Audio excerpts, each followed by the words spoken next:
Well,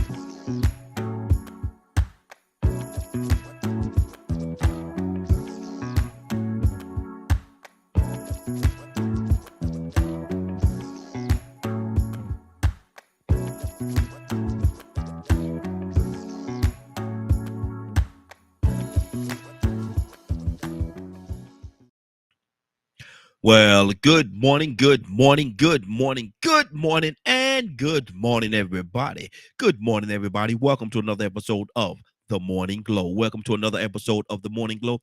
Got a great broadcast lineup for you this morning, as I hope and I pray that we always do.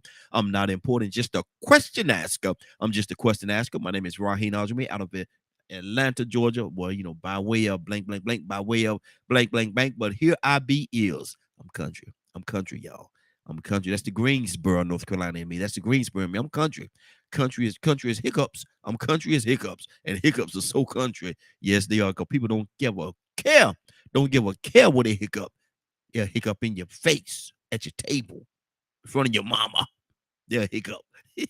But anyway, good morning, everybody. Hope you are having a great day. Hope we're gonna start your day off on a positive note and give you something that you could talk about throughout the day with yourself and with others.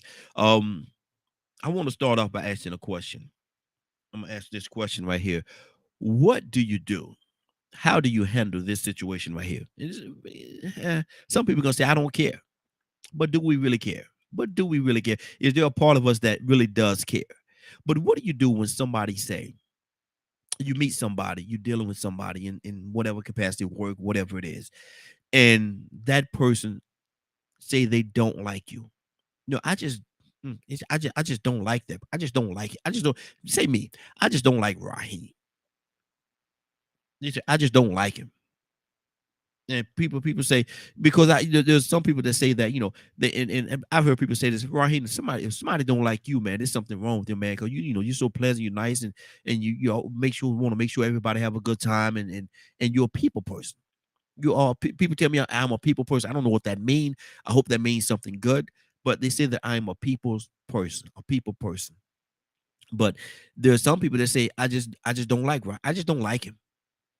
Man, truth of the matter, I'm gonna tell you a true story. True story. I had a little part-time job at AutoZone. AutoZone. I was a part sales manager over at AutoZone. And they moved when I first got started, they moved me to different stores. This one store that I went to, Centerville. I can say it now because the person no longer works there. The manager at Centerville was a young lady. Um, she For whatever reason, I never did nothing to this lady. Only time I met this lady, the first time I met this lady is when I walked into that building, AutoZone, her store on that day. First time I seen her in my life. Went in, we talked, exchanged pleasantries. She told me what she wanted me to do. I did it. I worked in that store before they moved me because they moved me. They keep me in the store for when I first got started. They kept me in the store for maybe about a month and a half, 2 months. Moving to another store, wanted me to keep just getting the feel of how the stores run, how the stores work, and how different people work within the stores. I was at a store about maybe about a month and a half, 2 months. This lady did not like me at all. Did not like me at all. And I finally got moved back to the original store that I was supposed to be in after making my tour. And my store manager, man, he and I was real tight, man. He loved me, man. He loved me. And it was like, Raheem, let me talk to you for a minute. We went in the office and we sat down. We talked. I said, yeah, man, what's going on? He said, man, what did you do? I just call her name M. I was about to call her name. He said, what did you do to M? And her name starts with an M. I said, nothing, man, that I know of, nothing. He said, man, that girl don't like you. I said, don't like me. I said, I could tell in the way that she acted sometime and interacted with me in comparison to other people that there was something there. I could tell that, but I didn't know she didn't like me. He said, nah. He said, I'm gonna find out. Because they have every Tuesday. Every Tuesday, I don't know if you all know anything about this, but every Tuesday they have a managers meeting with a district manager every Tuesday morning. And he said, next time we have the meeting, I'm gonna find out why she don't like you. I said, okay, well, that's fine. Then he found out. For first, he didn't tell me, and we had an inventory. And when they do the inventory at AutoZone, it's early in the morning. You get there about 5 o'clock in the morning, and you inventory the store. The store is closed. You inventory the store. That store is closed during that time. And all the managers come in and they have different people there. Like I said, I was a part sales manager, so I used to go around to different stores doing this too. He came up to me, he said, Raheem. He said, there go your buddy. She was there. I said, yeah, yeah. He said, do you know why she don't like you, Raheem? I never tell you. I said, nah, man, you never told me. He said, man, he said, come here. We went into the office in our store, the store that we worked in. And he said, Raheem, the reason why she don't like you is because you always too happy. You happy all the time. She say she don't know nobody that's happy like that. Say you be walking around the store singing and stuff like that, man, and you know how the other customers in there singing songs with you and all kind of stuff. And you know, you too, she said you too happy. I said, man, no. I said, no, man. I said, you telling me that this girl saying that she don't like me because I'm happy? He said, yeah. And he said when she said it, he said everybody on that line just laughed at her. You know, how could you not like a person because they're happy? Are you just really that miserable that you don't like somebody because they're happy? And he said, he said, Raheem, this is what I want you to do. He said, this is our store, man. I said, yeah. He said, I want you to, when you walk out this office, he said, I want you to walk out this office singing. He said, I want you to sing. I want you to go by her singing, and I want you to sing the whole morning. I said, what? He said, yeah. He said, just sing, man. He said, and I want you to sing. He said, I'm going to help you too. I'm going to help you. Toya with a T, good morning, young lady. How you doing this morning? Toya with a T? Might not be Toya, okay. 470, area code 470. What's your name? Where you calling from? Area code 470. Hey, good morning. This is That's Ibrahim. Ibrahim. Okay, I ain't look at the Ibrahim. Good morning, sir. How you doing this morning? Well, I'm doing well. All praise due to the Lord. Yes, sir. I'm Yeah. doing well. Hey, Doing good, well. good to have you. Mhm. I'm telling you, I'm talking about a So story, what's man. up? I'm talking about a story this morning. I want to get your input on it, man. And I used to, and Mhm. it's like sometimes people won't like you and don't have a reason. I was Mhm. telling the story about when I worked at AutoZone. I was a part sales manager, had a part-time job as a part sales manager over there. And Mhm. one of the stores that I worked in, the young lady, the manager of the store, she just did not like me. And it finally came out Mhm. why she didn't like me. She said she did not like Mhm. me. Ibrahim, listen at this now. She said she did not like me because I was too happy all the time. She said she ain't never seen nobody every Mhm. time she see the person, they happy. She said I'll be walking around the store singing and stuff like that, and have the other customers in the store singing songs. You know, I used to sing old school songs a lot. I love old school, and I'll be singing old school songs walking Mhm. around when I'm working. And before you know it, somebody done joined in, and we standing there in the aisle, we just singing. And she said she sit there and she look, it Mhm. just frustrated her so much. You see, and they have a managers meeting, and doing on Tuesday, all the Mhm. managers meet on a Tuesday on the phone, and my manager asked her why didn't you? Because when I first started, I went to different stores because they do that. They circle you around the stores so you can get the atmosphere of different locations. Keep you there for about a month and a half, 2 months at the most, and then you move back to your original store. My manager asked her, said, Mhm. why didn't you like him? And she said, I'm gonna tell you why. Because he always so happy. He happy all the time. I ain't never seen nobody happy. Every time I see him, happy, singing and stuff like that. And Mhm. everybody, all the managers, and to include the district manager, he said they laughed at her because how could you be so Mhm. miserable that you just don't like to see nobody happy? She didn't like me. She didn't like me simply because of the fact that I was happy all the time. Now, Ibrahim, Yeah. how Well, how silly is that? that conversation reminded me of a conversation I had with my daughter a couple of weeks ago, uh, and her mother about her husband, right? Uh-huh. I mean, he loves my daughter. He's a good guy and all like this here. But he got that smell of he's like his parents, he's a white gentleman, and he's up there at Kennesaw. Mm-hmm. So Mm-hmm. he got that redneck thing about him. You know what I Okay. mean? But he loves my daughter to death, and the family, his family love him so much that my daughter is graciously accepted. You Yeah. know what I mean? Yeah. In Yeah. every sense of the way. Mm-hmm. Mm-hmm. But I keep saying, I was talking to her mother. I said, look, I'm talking to her. I said, look, babe, always be independent. Keep your own money. She said, well, I ain't planning for no divorce. So you ain't planning for divorce. We'll just be independent. You never know what happened, right? Yeah. Yeah. And You hate him. I said, no, I don't hate him. But the truth of the matter is, I don't like what he brings to me. You know what I mean? Mm-hmm. Mm-hmm. As a human being and as my daughter's husband, I'm very proud that she found a man and Sally growing up. But the way she's going at it, it's just like opposite of to me reality. Mm-hmm. Be aware of who somebody. Just be aware of what you see and hear. You know what I mean? Mm-hmm. And your dad's looking out for you. And so I talked to the mother, and the mother told her that said that he had that thing about him, Mm-hmm. that disturbed me. Mm-hmm. Something might come up later on. You know what I Yeah. mean? Yeah. Mm-hmm. And so I didn't interfere with her marriage. I celebrated her that she had finally slowed down a little bit, found a decent young man. You know what I mean? Mm-hmm. But Mm-hmm. anyway, so yeah, I can see different ways. Like they're just like like some people are scared of clowns. Yeah. They got a smiley face on their face. You know what I mean? And doing all kinds of bizarre things. Just Mm-hmm. like scary. Mm-hmm. Yeah. It is what it is. It's just some things that you got to pet peeve. And then misery loves company. You can be so miserable. Somebody like like I say, like when it's raining, I Mm-hmm. dance and smile because the whole world's suffering with me. It's Yeah. actually a song says something like that. I Wow. can't remember who sung it, but Wow. yeah. But really, it's just one of those things that we have in it that you can't break. Mm-hmm. Like people love Trump. People try to say, can see in their eyes one thing, but they feel a certain way. Yeah. You know what Yeah. I mean? And you can't. It's hard to break that Mm-hmm. until literally that person gets on them and hit them with a hammer. They'll probably think, well, he made a mistake. He didn't mean me. I don't know. Exactly. Because it's that little niche we got in that Mm-hmm. that buzz, that warning thing. Exactly. And see, that's very interesting, man, because I was tripping, man, because how in the world, what, and because I was wondering, what did I do to this girl, man? And it was a young lady. I like, what did I do? She's from Trinidad, Tobago. And I remember all this stuff about her, man. To me, she was a good person. I don't have anything against her, but for whatever reason, that girl just, well, I know what the reason is now, but she just did not like me. Cassandra, we got two songs on. Let me go to Cassandra. Cassandra, good morning, young lady. Excuse me. How you doing this morning? Good morning.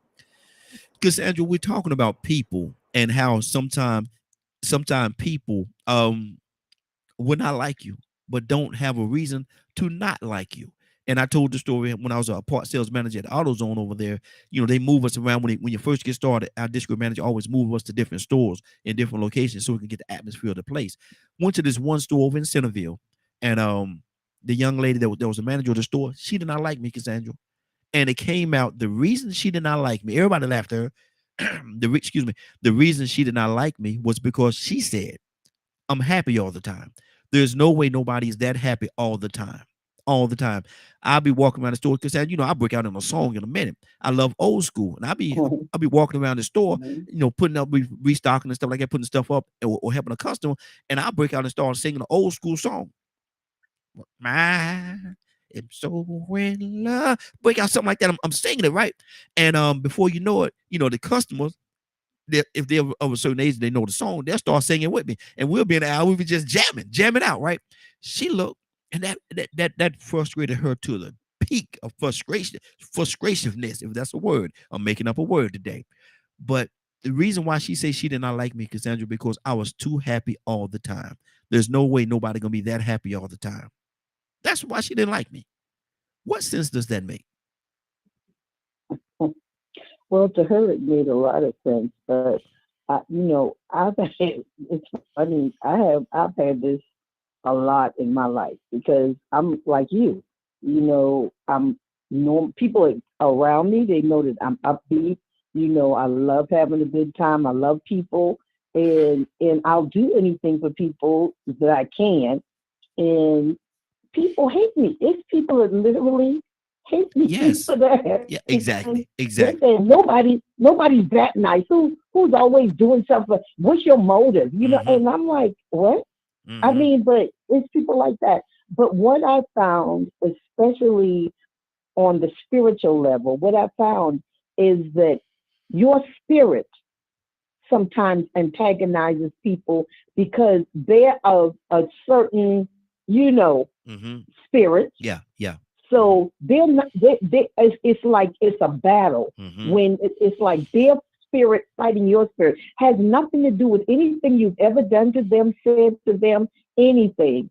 People, your spirits battle. And it's people right now that cannot stand me Yeah. and cannot tell you Mhm. exactly what I've done to them. Exactly. What have I done to you? Mhm. Mhm. What did I say? What did Mhm. I do to you that you have that type of a feeling toward me? And I've just learned to deal with it. It's okay. It's I'm gonna still continue to be me, just like you continue to be you. and I'm just throwing this out there, but it's almost like the God in you irritates the demons that's in them, and they can't be around you. Exactly. Wow. Exactly. And Wow. that's what I found. That's Mhm. what I have really found. People, listen, if you cannot get along with me, I'm just telling you, it is something because of I know who I am and I know how I treat people. If you can't get along with me, it's something on your part. I can promise you that. Yeah. I can promise you that. I don't even have to ask anybody. And see, You better know yourself. exactly. And what you just said is what, like I said, and I said this earlier before everybody came on. A lot of times people will say, "Well, Raheem, if somebody don't like you, man, because you always so upbeat, you love people, you're a Yep. people's person." See, if somebody say they don't like you, I'm gonna look at them crooked eyed because you don't do nothing to nobody. Yep. I don't Yeah. treat nobody Yeah. bad. I try not to. If I do, Yeah. it's not intentionally. It's not intentional that I do anybody like that. But they say that, man, if somebody don't like you, Raheem, I'm gonna question them, man, because something wrong with them. Tucson, Yep. good, yeah, and that's crazy. That's crazy that she didn't like me just because I was happy. How could you not like somebody Yeah. because they're happy? Don't you want to be happy? Wow, that blew my mind when he told me. He told me, but it is what it is. Tucson, good morning, sir. How you doing this morning? Doing well. Good morning. Tucson, how do you deal with that? Somebody don't like you for whatever reason, but they don't have a reason. Somebody asked me, look, I give you $1,000,000 if you tell me why you don't like Tucson. Give me a reason. Tell me why you don't like. I just don't like him. I just don't like. That's crazy to me. That's crazy to me. But go ahead, Tucson, talk to me. Maybe I joke too much. You always something got to be funny. Mm-hmm. It tickles me how people are. That's why people are strange. Mm-hmm. And I agree with Cassandra. You see, good don't like evil, and evil don't like good. Yeah. The spirit of a Mm-hmm. man Mm-hmm. is at war with one another, Mm-hmm. and you can tell a sour person from the get go. Mm-hmm. They get up and man, I tell you, but to answer your question, I don't really care. That's probably why they don't like me because I don't care. I Mm-hmm. had I remember even when I must have been, I know it was in a home economic class, and my teacher and her pet student didn't care for me, Mm. and I had to tell them where to go. I did, Uh-oh. Mm-hmm. yeah, I did. And we had, they you know, how you remember Cassandra, how they you had really not gonna like you now. them They really not gonna like you now. semesters. They Mm-hmm. had the mid semesters. You had half a credit. You get home economics or something else, and then the next half of the semesters you would get the other class Mm-hmm. to get a full credit. Well, I gave them and I told them where to go, and she Mm. flunked me. She flunked me. Lord. She flunked me, and Mm. I had to repeat the class for the next half. She said, "I'm gonna flunk you again." I said, "No, ma'am." She said, "No." I said, "No, ma'am. I tell you what, I'm gonna pass my grade, and you're gonna have to give it to me." Mm-hmm. Yeah. Yeah. But see, I always, I don't know, I always felt kind of Cassandra. I'm gonna say this word. I Uh-oh.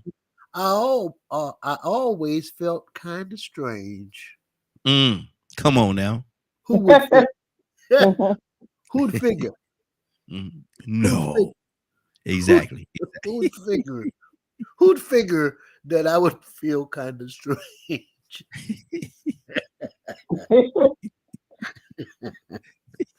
But just the demeanor, I could understand because you're not gonna make me sad. Yeah. Exactly. I ain't studying Exactly. you. It could be Mm-hmm. raining, pour down. I'll be like Slip Rock, the thundercloud over my head by myself, and I'm grinning. Mm-hmm. Now that'll make a Mhm. person mad. I can Mhm. understand, but I do not care because I'm Mhm. happy on the inside. Because I've gone through so much that, you know, I'd be like, okay, I'm just reaping what I sowed. Mhm. I'm getting mine and I'm going on, but I'm gonna go on happy. It is what it is. And then another thing, who would figure? Here's another thing, Cassandra. He think he's so smart. Think you know everything. Look Oh at it. yeah, that's a big one. Think. That's a big one right there. Oh, Mhm. she knows so much. She Mhm. know it Yeah, all. She yeah, know it yeah. all. Mhm. That that part right there. Mhm. Mhm. But see that, and that's the crazy part right there, man. Because people get these ideas about you, but they don't necessarily mean that they're true. They don't necessarily mean that you even feel that way. They feel that way. Maybe they may think you know everything, and that irritates them thinking that you know everything. Man, we can't come up with a topic that joker don't know nothing about. Why that joker know about? Maybe that man's life is or woman's life experiences has taught them different things that you have not lived through yet. Maybe you just haven't lived through that And yet. Raheem, yeah, and the other thing, Raheem, is when we're talking on here about different subjects, we're just sharing our opinions. Yes. So Yes. everybody can have an opinion on something. You know Mm-hmm. what I'm saying? Because Exactly. it's just what you think about it. It, Mm-hmm. it doesn't mean that you're an expert on it or you know everything. None of that. Mm-hmm. It just means that you're giving your opinion on that subject. Yeah. Exactly. Exactly. Wow. Ibrahim, talk to me, brother. Yeah, I get that a lot. Of course, I have heard that on this show too. Mm-hmm. You know, and you know, I, you have the different opinions, right? There's Mm-hmm. informed opinions, and then there's opinions about people that experience something and dealt with a certain way, or actually have knowledge on a certain and actually try to apply it. And then everybody has different experiences too. Mm-hmm. And it's Mm-hmm. like looking at a Coke bottle, you see two things on each side, right? Both of you right, but but the human spirit say one of y'all got to be wrong, Mm-hmm. Mm-hmm. and and and people don't really. Some people just throw opinions out there because it's something to say, or they go along with the majority things or what people celebrate before they pat them on the back. It causes trends and fads, right? Mm-hmm. But the thing is, when you really think about a lot of things and put in some type of consideration, then you really have a valid opinion. You're actually something that could be actionable for. Mm-hmm. One thing I don't like people that when they come out with conspiracy theories. I got on one of my sons about that. He ain't talking to me. He flashing all these conspiracy theories. Everything he hear, a white person say it or something like that. He ain't like that, but when they say it right, this is it right here. And then I sit down with them and I didn't go back in and look up the data, Mm-hmm. and see both of the arguments. And all of a sudden, then, I'm mean to them, and they say, Mm-hmm. or young people, they say, oh, you can't treat young people like they know a lot, and it's like it just urged me that you don't want to use your experience, or because I'm 72, people say, oh, you got that, oh, you did this, you do that. They don't even get the history right. They've been Mm-hmm. saying so much stuff that anytime I open my mouth, I'm wrong, Mm-hmm. and regardless, I done experienced it, lived it. One time we were talking about the 60s and everything and stuff like that. I Mm-hmm. lived it, experienced, met people, done things, right? And then the whole history people come at me with is so tainted that it's almost painful. You know Mm-hmm. what I mean? Mm-hmm. So, it's a lot of that. But I think that, you have to evaluate a person. And everybody's got filters and buffers. Yeah. And there's a reason why it's installed there, Mm-hmm. But sometimes you shouldn't take it as an offense. You know Mm-hmm. what I mean? Mm-hmm. You know what I'm saying? And somebody tell me like they don't like me because this, then I'll go sit down with them, Mm-hmm. Or either we both, commiserate why I hate you, Yeah. Wow. you know. Uh, Wow. one other thing, if you're born in my lifetime and the things I went through and seen down here in the South, I ain't talking about the city of New York, but down here in the South, I see what people did to people, all because that you were this and they were that, or you a Bible Belt Christian, right? Mm-hmm. Which was almost as impressive as being a black person. You know what I Mm-hmm. mean? Mm-hmm. you develop a certain instinct, and you just can't stand it because they made so much hurt and pain to you back when. Yeah. You know, Let me so ask you, that's what hurts me. Yeah. let me ask you this question. We got another call on. I'm gonna go to the caller too. But let me ask you this question. What is the biggest from your experience and from your experience, personal experience, what do you think is the major biggest difference in the North and the South, in the people in the North and the South? I think that people down south, they are very well, I think they're very fearful of people up north, and you know, for a lot of different reasons. And I think people up north are too selfish. I mean, they're inward. You know, they every time you speak to somebody from up north, you can tell when they first come here, you know, why are you speaking to me? You know what I mean? Yeah. And you know, people down south, they hear somebody say a certain thing, and now it's down to Democrat and Republicans, you know, and it just gets crazy. And the history is different. You know, we rely on the history of what the British or the Europeans interaction with us and what effects it causes for help. You know, we don't even deal with our own history, how we look at the European empires and how it affected us. We even ignore our own history. We rail against it, you know, and something's wrong. If you speak out for your people, man, then you're a racist, or that's what the North and South are totally different in a lot of ways, because you meet different type of mentalities and people. You know, you're more open down here. Used to be. Everybody down here now. You're more open, you're more focused, and you're loving in some ways, you know. But people up north, they just like they're suspicious, cautious. Everything has to be something behind it. You know, you're trying to get something from them, and this kind of mentality is poison. And that's what I think the difference is. I feel more comfortable in Southern and Midwest and East Coast and West Coast towns, some of them, right, than I do up in the Northeast and or Chicago. I feel more comfortable I do in New York. Yeah. And blah blah blah. I feel more confident in Memphis, Tennessee than I do in Chicago. So it's just that kind of thing, you know. But this I'm born and bred down south, you know. So good deal. Maybe I just like that interaction with people and feeling like that I'm family. You know, I used to travel all the country, right? I fit in. I fit in with the white people because I just like treat them just like me, and I'm just like you. Yeah. And I don't even think about it. Then people start talking and say, "Oh, I'm sorry, I didn't mean you." You know, I just mean other niggas. I mean, you know what I mean? Wow. So wow. It's just a feeling that you fit in with a culture and a feeling. And I've actually been told that a lot of times. You know, I'd be sitting at the country western bar back in the day. No, you know. That's pretty much it. I'm gonna say now, preacher. You know we got to keep this thing going now, preacher. Hold on now, preacher. We got to pass the plate, but hold on for a second. Let me go to brother Pete. We got brother Pete on the line with us. Pete, good morning, sir. How you doing this morning? Good morning, DKM Radio, Morning Glow, panel, listening audience, the social outlets. How's everyone doing this morning? Listening to the Morning Glow on DKM Radio. Yes, sir. Yes, sir. Doing good. We're asking a question, and this is certainly not our topic for the day, but I wanted to talk about this a little bit. How do you feel when a person don't like Pete? Don't have a reason. Like I said, I told the story earlier when I worked at I was a part sales manager, part-time at AutoZone over there, and there was a manager in the place, one of the places I worked, that did not like me, and the reason she did not like me because she said there's no way nobody could be that happy all the time. She didn't like me because I was walking around the store singing, have other people singing with me and stuff like that. Can't nobody be that happy. I don't like Raheem. He's too happy all the time. She didn't have a reason. So how do you feel about it? How do you deal with when somebody don't like you but don't have a reason? They can't tell you a reason why they don't like you. I just don't like Pete. How do you deal with that, brother?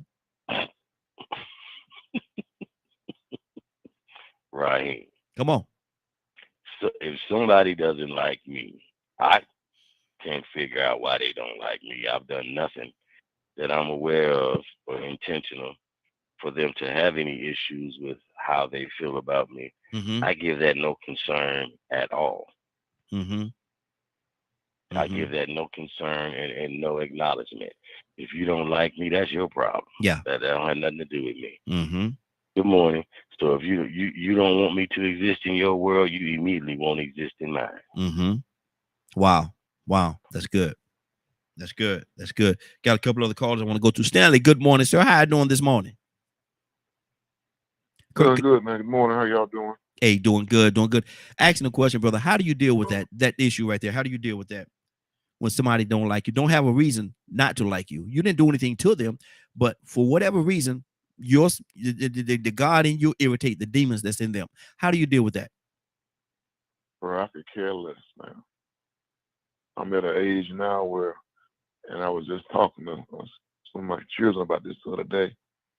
Don't worry about who likes you or dislikes you. Life is too short. All you can do is live your life to the best you can. There's always going to be somebody that does not like you. Somebody may be envious of you or jealous of you or whatever, but you can't control how people feel about you. And you'll let people steal your joy trying to please them and get them to like you. And some folks that would never like you. So who cares? Yeah. You'll wear yourself out trying to get them to like you, and you still ain't done nothing. Haven't accomplished a thing. Yeah. Right. And they still probably won't like you. They might smile in your face, but that don't mean they like you. So you just have to live your life and let them live theirs.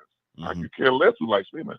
Now, when I was younger, I thought about, you trying to be on good terms with everybody, but man, nobody cares about that no more. Outlive that. Outlive that care. Outlive that care. Exactly. Kurt, good morning, sir. How you doing this morning? Morning, family. Morning, fellas. Morning, viewers, listeners, the whole nine, the world. Good morning. Good morning. Good morning. Good. Now, Kurt, have you two outlived that care? Whether a person like you or don't like you, have you outlived that? Because sometimes, and Stanley is right, man. Sometimes a younger us would care, and would try to do something to make sure that this person liked us for whatever reason, and we feed into that misery. We'll feed into that misery. But how do you deal with it when somebody don't like you? The God in you irritate the demons that's in them. How do you patch that thing up and bridge the gap? Or do you? Right. I'm Georgia Peach. Georgia Peach. So, baby, ain't nobody got time for all that. Yes, sir. Let that person eat. Let them keep it with them. It never bothered me, man. My grandma taught me, if a person just don't like you, that means God don't want them around you. So I don't deal with that. You know what I mean? Like, that's to my benefit. That's how I deal with it.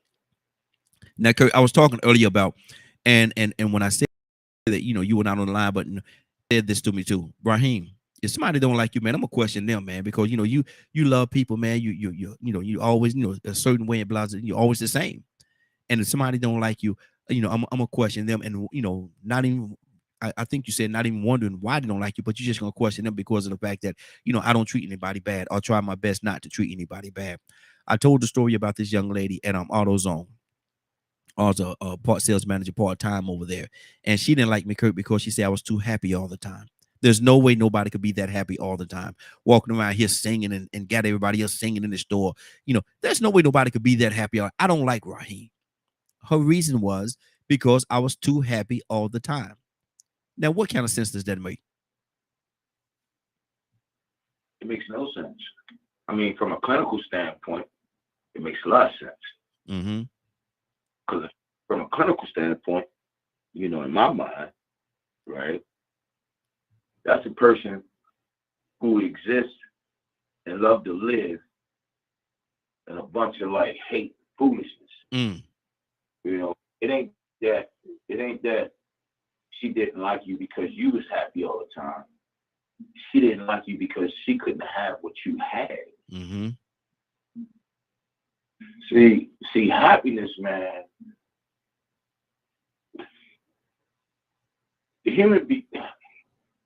Recent human behavior shows if we pay attention to what's going on in the world right now, right, and everything we done seen over the last 10, 15 years, actually longer than that.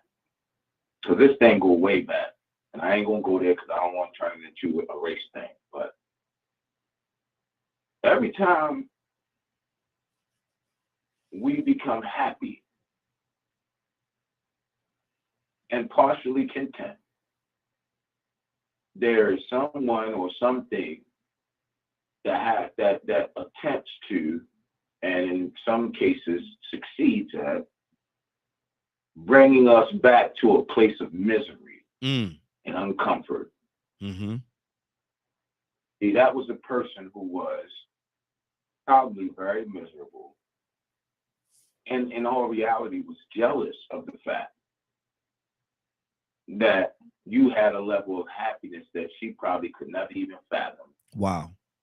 Or never felt, and she wanted it, but she didn't know how to ask you, how do you get that? Mm-hmm. Mm-hmm. So you probably would have told her, like, hey, look, man, I'm married to a great woman. I have wonderful kids. Mm-hmm. What more can life give? Yeah. Yeah. Mm-hmm. Exactly. Wow. That's good. That's good. Cassandra, talk to me.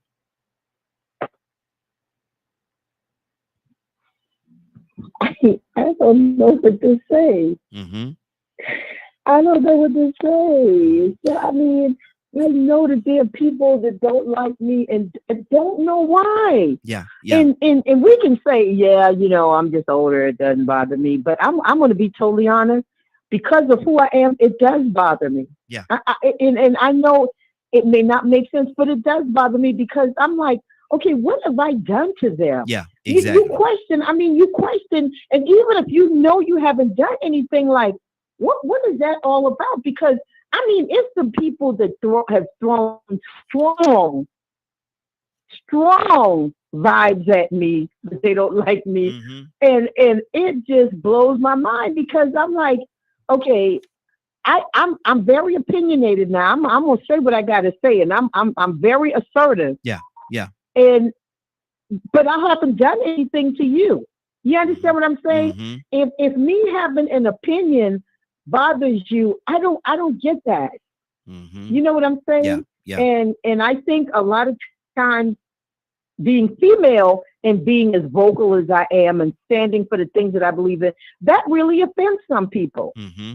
Just because I'm a female and have strong opinions. So I don't know. It does bother me though, because I love people and I try to get along with people. It does bother me. Mm-hmm. Wow.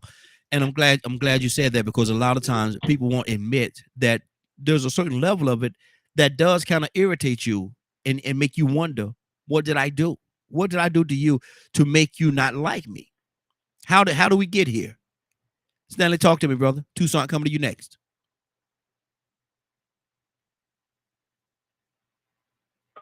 Like I say, bro, for me personally, it used to bother me when I was younger.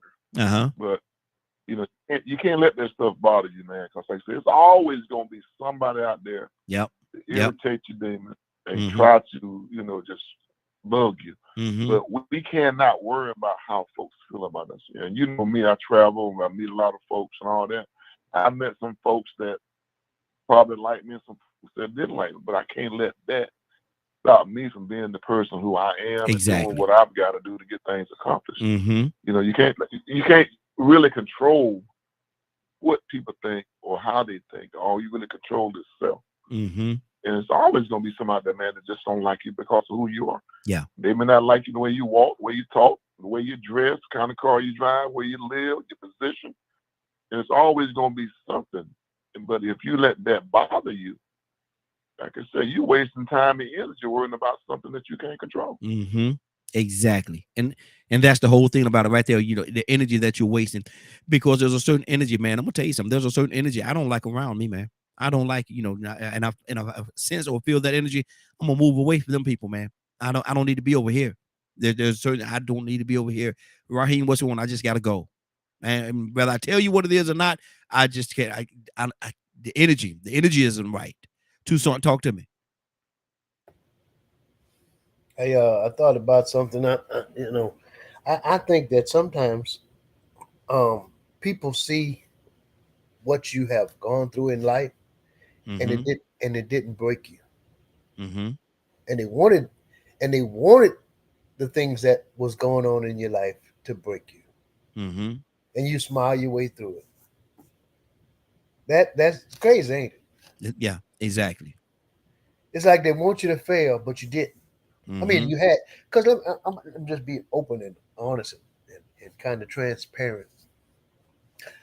I would almost say I had some of my life circumstances was miserable. I mean, really. Come on. I had some tragic situations that I experienced in my life, and they say, why you say you don't care? Why you always saying you don't care? Because I really don't. It don't matter. I mean, it's gonna get better. I always have this thing. I believe that some kind of way it'll get better. I'm gonna go through it. I'm gonna get through it, no matter what it is. Man, I done had my children, fallouts and relationships messed up, jacked up, tore up from the floor up, and I keep it moving. I don't worry about that. When you fall out with some people, they family fall out with you too. I don't care. No, I don't. But well. I always had oh well attitude. I guess that's a bad attitude. Because here's the thing, and I'm especially at the age I am now. I don't think when you get a certain age, it don't matter how people feel about you. I mean, when you was I guess 20s and maybe 30s, you wanted to fit in. I don't want to fit in nobody's life. You know how I said that? You heard how I said that? Wow.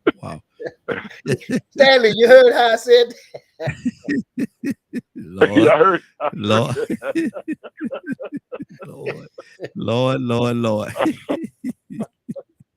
Go ahead. Can I say something? Yes, sir. Go ahead. I'm going to come to you. Yes, sir.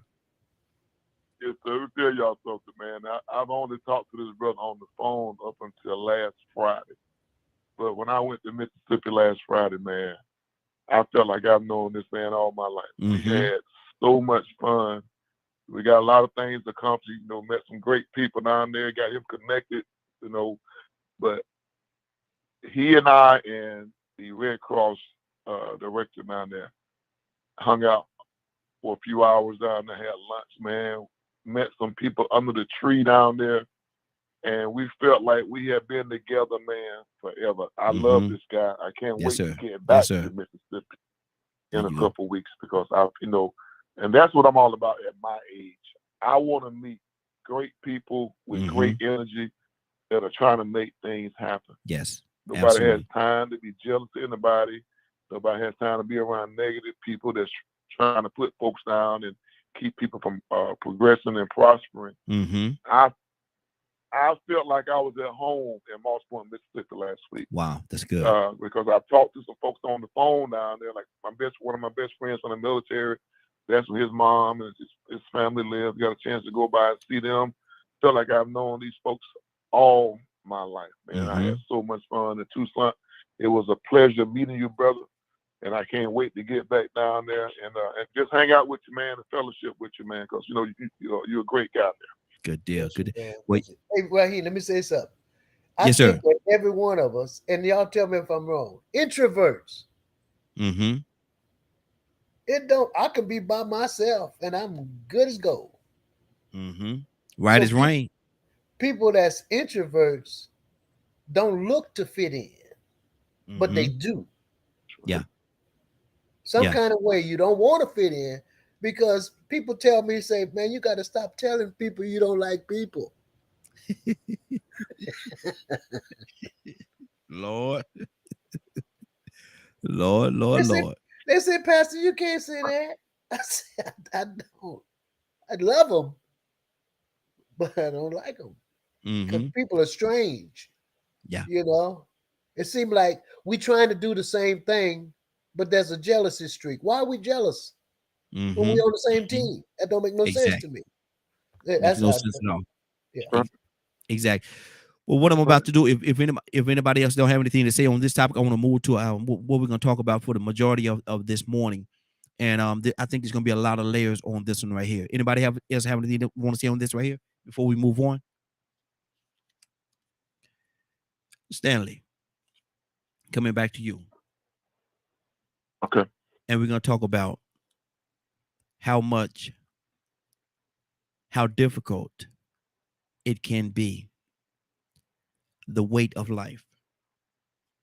The weights of life.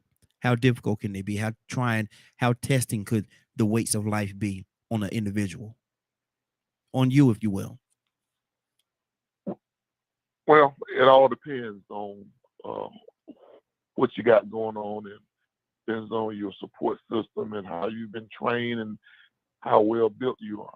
Mm-hmm. You know, because like nowadays, and growing up, if it happened, we didn't hear about a lot.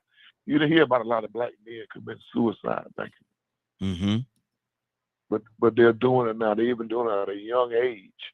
And if you don't have a support system, and I tell folks, even though you don't want to try to hold the kids' hands when they get to a certain age, mm-hmm. but you want to kind of stay close to them and let them know that if anything they're in need of, or they just need to talk or financial or whatever, we want to be there.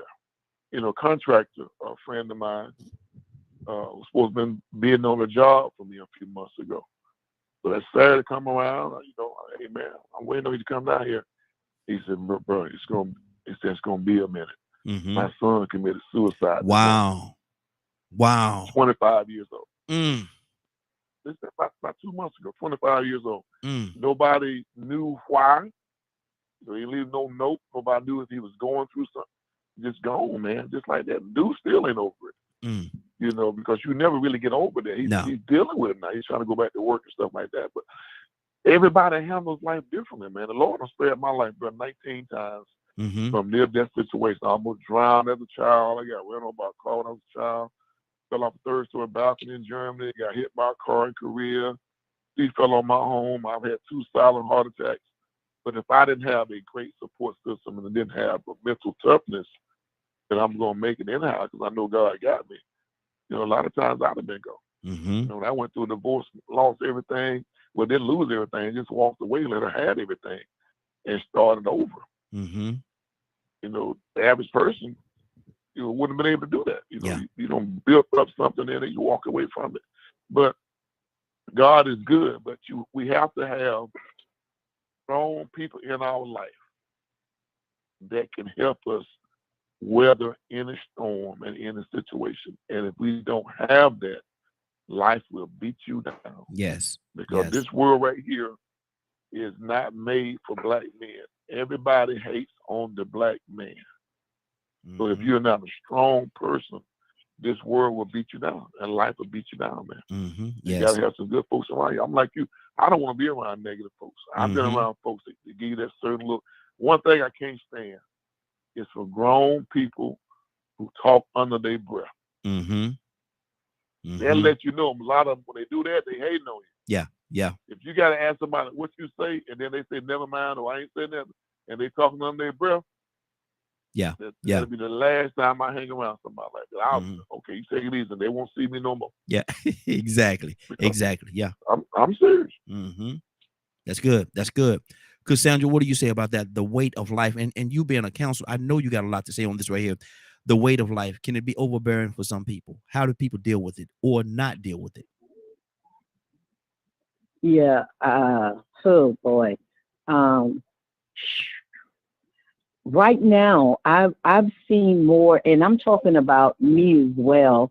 I've gone through things that literally have like shook me to my core, and if it wasn't for the fact that I know who God is, sometimes I'm not even about sure who I am, but because I know who God is, that's the only way that I sustain through some of the things that I've gone through. People are, I've never in my life seen so many people that are feeling overwhelmed by life, whether it's in relationships, whether it's in finances, whether it's in health.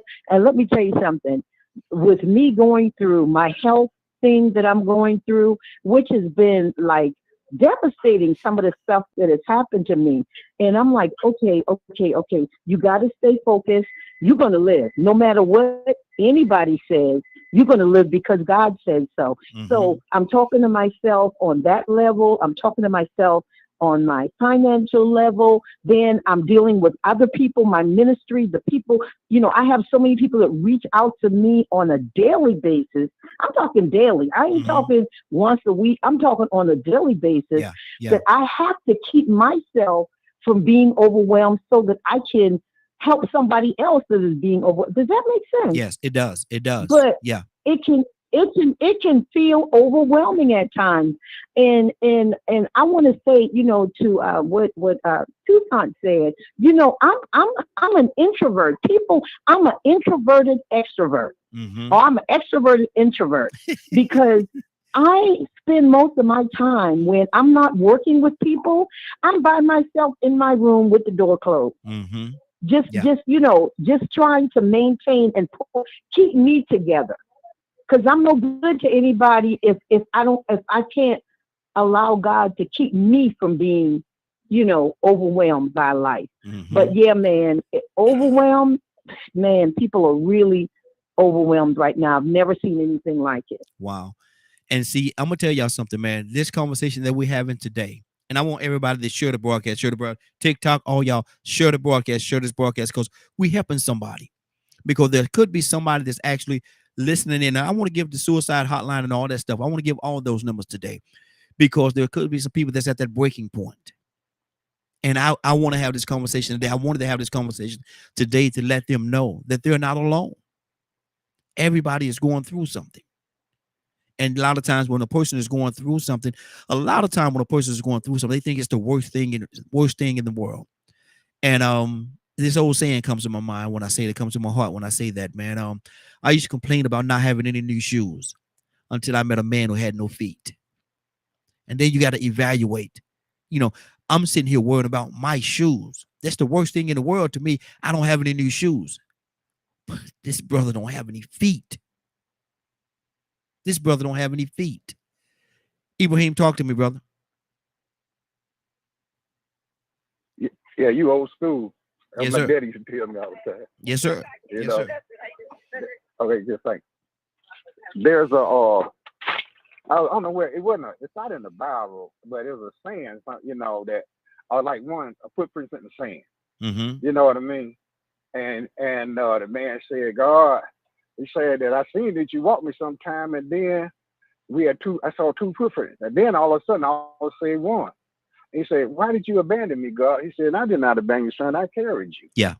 You know what I mean? Yeah. And so my dad told me never worship anybody and don't look down at anybody. And I always been outspoken. Even when people say I want to be 30, because I just stand up and walk right in the middle of a Ku Klux Klan meeting and speak my opinion. You know what I mean? You know what I'm saying?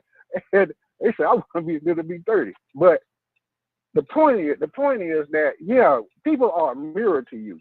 It's important to some extent that when people react to you a certain way, you got to take stock of it, because y'all know God. Y'all know that I'm very strong opinion. Yes, Lord. Yes, Lord. Yes, Lord.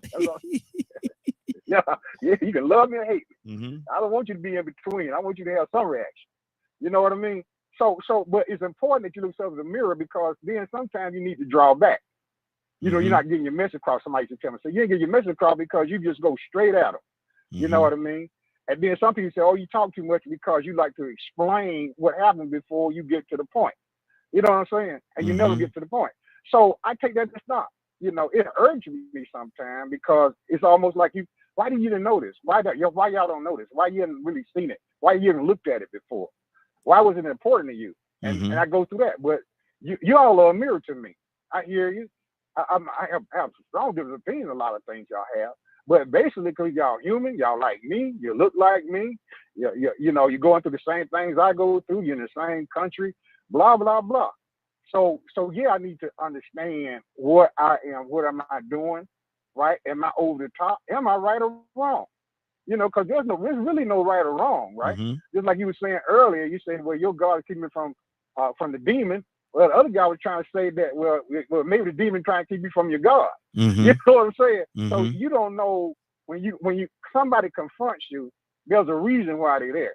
Yeah. But mostly what don't affect me, you don't feed me, you don't do this, I hate to be threatened anyway, right? Mm-hmm. When we can talk things out. I like to talk things out. But at the same time, you are a mirror to me. So I look at their response and I adjudicate it. The first thing I ask myself, like the sister said, to introvert and extrovert.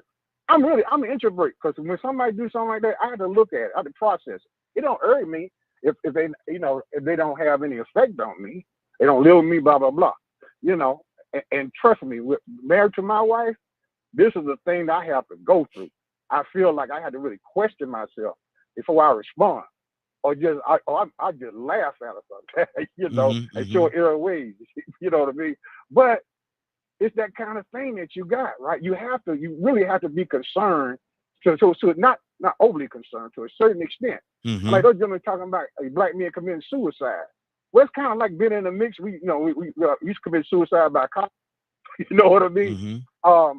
But at the same time, we really have to look at what we are doing and how we're feeling and what's motivating, what's driving us, Mm-hmm. right? Because you can go, even though ignorance is bliss, you can do a lot of harm to yourself and a lot of people and your progeny, Good deal. without acting or responding. Mm-hmm. So yeah, I kind of understand what y'all saying, but I do believe that what a song, no man is an island. Oh Lord. No man. No, it's time for us to move on. This brother done started singing. No, it's time for us to move on.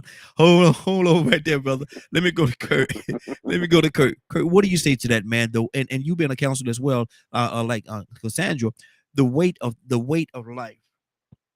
The weight of life. Can it be overbearing sometimes? Can it be? It is. Wow. And it's largely, in my opinion, it's largely designed that way. Mm-hmm. You know what I'm saying? And that design don't come from God. That design is set up to distract you from God. Mm-hmm. To confuse you about life itself. I oftentimes have to lean back on the scripture that says, I am the way, the truth, and the light. Mm-hmm. Right? And I have to lean on that because sometimes I'm looking at my life as it being heavy and something that I can't bear.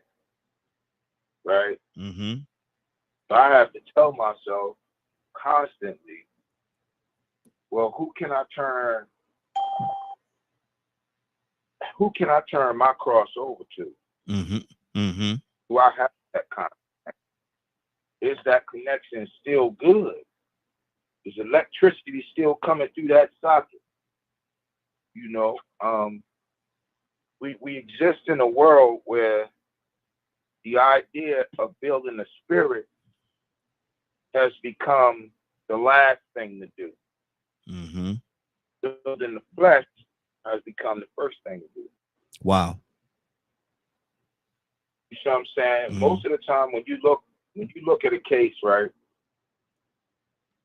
And if you really look at that case, Cassandra probably done had this situation before too. If you really look at that case, the thing that's got the person so bogged down, in all reality, they don't have no control over it whatsoever. Mm-hmm. They have absolutely no control over whatsoever.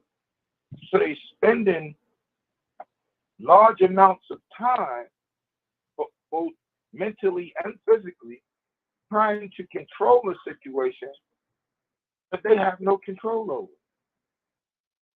Trying to gain a foot up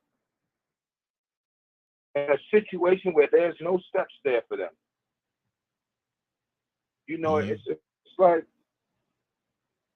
the way I see it sometimes, the way I explain it, it's like going up a sliding ladder, Mm. but the ladder never slides up.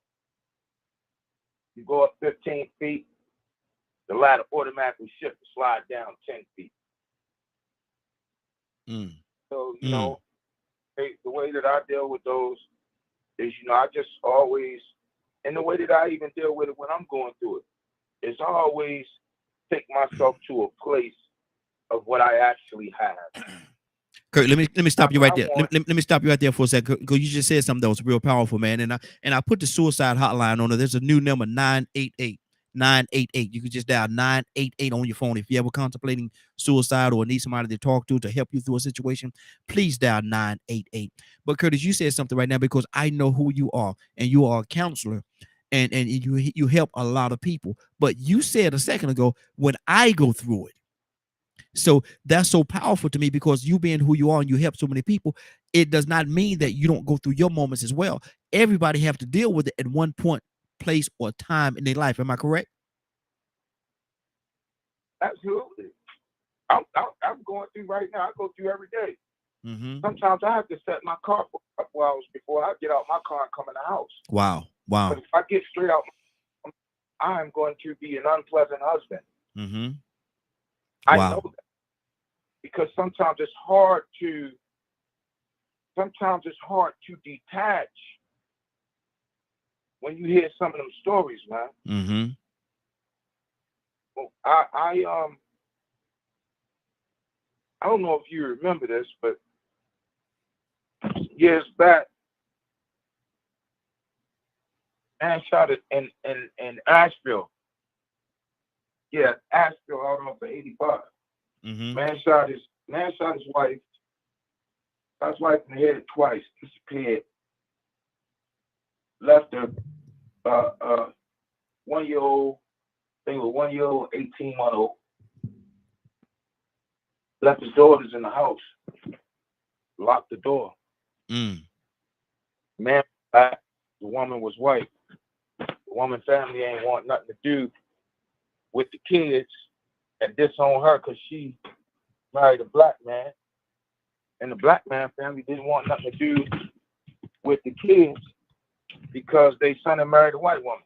Mm. Right?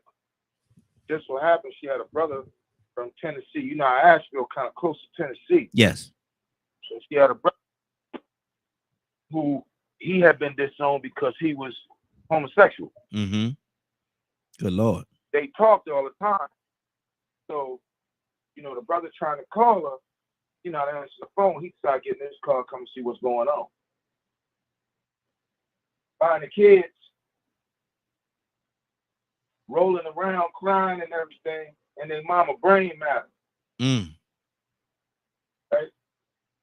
So the state wouldn't award the kids to the brother because, one, he lived in Tennessee. Two, he was a homosexual. Mm-hmm. Mama family found out they could get a check for the kids. Then all of a sudden they took in the kids. Well, they took in the kids, but when they took in the kids, the grandfather and the uncles was raping the girls. Wow. Well, the long story short, you know, they removed the kids and, you know, Mm-hmm.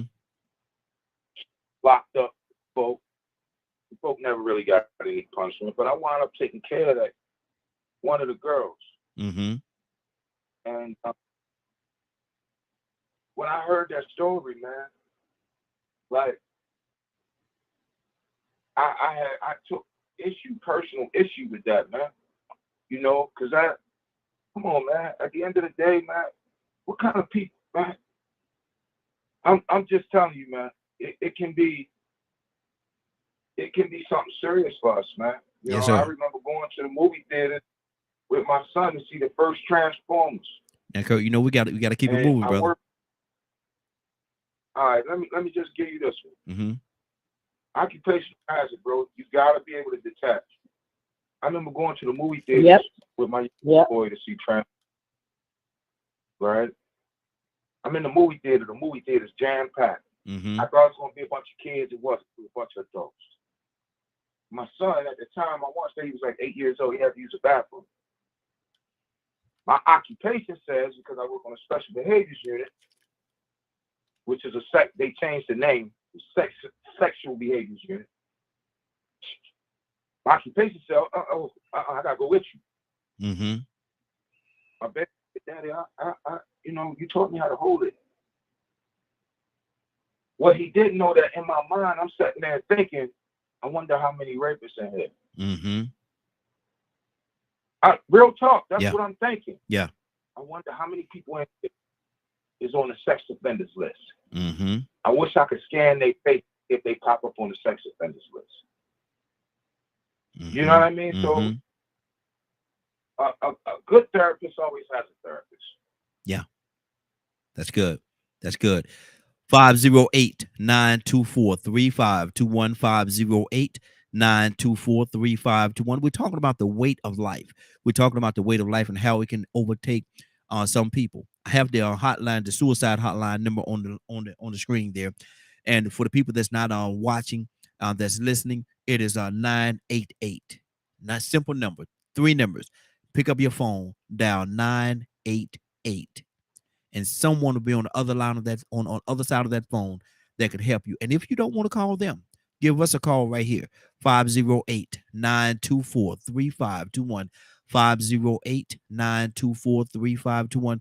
And there's people that's very qualified. May not be me, but there's people that's very qualified to help you through whatever you're going through.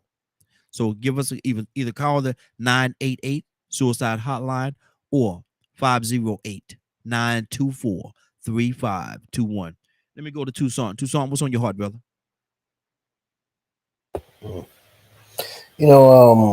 I kind of like Cassandra said something that struck me. I think that we all, I don't know if anybody knows totally who they are, because we keep going through things every day on a daily basis. Yes, sir. And once you get rid of one problem, another one pops up. Mm-hmm. Then when you get clear of that one, and you just about got it, here's something else come up. And if that's not enough, then here your children come up with issues. Yeah. Lord have mercy. Mm. So here's the thing: what I do.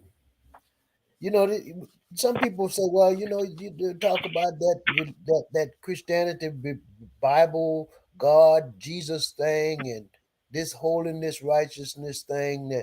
And I don't know what y'all talking about. Well, let me tell you something. Mm-hmm.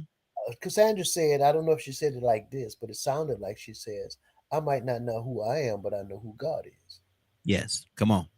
So I've watched him work with people that had some bad issues going on in their life. Mm-hmm. Come on, say it. These things they come alive to me. Might not work for nobody else, but I make these things alive. And I kind of pattern myself. Every once in a while, I have a Job moment. And this guy here, he is a guy that got it going on. And all of a sudden, before the day over with, he's suffering like nobody else I ever seen suffer. Mm-hmm. But I have to kind of keep watching him when I'm going through some things. And I said, well, you know what? God working that thing out for him to get double for his trouble. Yes, sir. So what I'm going to have to do is I'm going to have to wait to see the change come. Mm-hmm. Some people sabotage your life. They dig ditches for you. So when I have some issues like that, that's why the first topic we had, I don't care if nobody don't like me, don't make me no difference. Put me in the hole. You can dig your own ditch. Matter of fact, you do like Haman, you build your own gallows. That's not for me. You setting your own self up for failure. Go on, do what you do. Because God has a way, it's just me now. God has a way of, you meant it for evil, but he gonna turn it out for good. Absolutely. So I'm just wait. I'm just watch you. I'm gonna observe, and here I'm saying, you dug that hole. I'm saying, oops, you dug that hole for yourself. I'm gonna do a little side step and move right on by the hole, and you're gonna fall in it. Because I might not know clear what I'm going through, but I know that I'm gonna get through it if I keep on going. Come on. You know, sometimes I think, you know, it come into my mind, man, I need to take myself. The devil is a lie. Mm-hmm. I'm gonna wait. I'm gonna stop. Yeah. What I'm doing. Here's one of something else that I say. What do you do when you don't know what to do? Mm-hmm. Nothing. Yeah. Yeah. Don't you move. Don't you say nothing, and don't confide in everybody. Mm-hmm.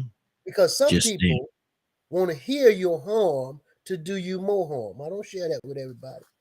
Mm-hmm. I say, man, I'm just having one of them, good old days. I'm gonna be all right. Because if you Mm-hmm. tell them, see, some people put salt on wounds. Come on. So Quickly. I don't share that with everybody. No, Mm-hmm. no. So if we really take this thing serious to whatever way you want to take it, Mm-hmm. support groups are good, but you don't want too many people in your support group. Yeah. Yeah. I don't have too many friends. Devil is a lie. I Mm-hmm. don't stay in crowds. I don't communicate Mm-hmm. with everybody. I don't tell everybody my business. That's right. No. Because And I might not be able to work it out, but he mm-hmm. can. And I keep me a Mm-hmm. secret closet. That's what Come I on. do. So Exactly. Exactly. That's good. That's good. Brother Pete, we're talking about the weight of life and how the weight of life can sometimes be overbearing. We actually also have the suicide hotline on the phone on the screen here, 988. If anybody's having any issues, sit down 988. Please down 988 or give us a call here, 508-924-3521.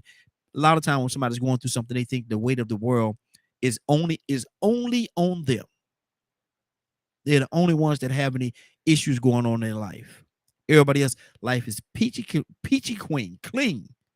I say peachy queen, Lord Jesus, peachy clean. Pete, what do you say to that, brother? The weight of life, can it be overbearing sometimes? Sure, it can be, but how much of it is self-induced? Mental illness is real. Mm-hmm. There's really situation, conditions, and circumstances where people have mental, emotional, spiritual issues that need addressing. Mm-hmm. If anyone is out there thinking about harming themselves or someone else, please don't. Yes. You, as a living, sentient, flesh and blood being, Mm-hmm. are loved, whether you realize it or not. You are valuable. Yes. Your life has purpose and meaning. Mm-hmm. Reach out to someone, make the call, speak to someone that can help you to get over the present situation or condition that you're dealing with right now. But please pause, stop for a moment before you hurt yourself Mm-hmm. in any way or even consider hurting someone else. Sometimes I think we can overthink things. We put too much on things that we don't have the immediate control to change. And it may take some time to engage it and deal with it to see the change. And oftentimes, it may not even be as much as we're thinking it is in our mind, Mm-hmm. making a mountain out of an anthill, Yeah. so to speak. Yeah. So we don't want to overthink things. And when we think on things too much, we can create all these different situations and scenarios and perceived realities and concepts,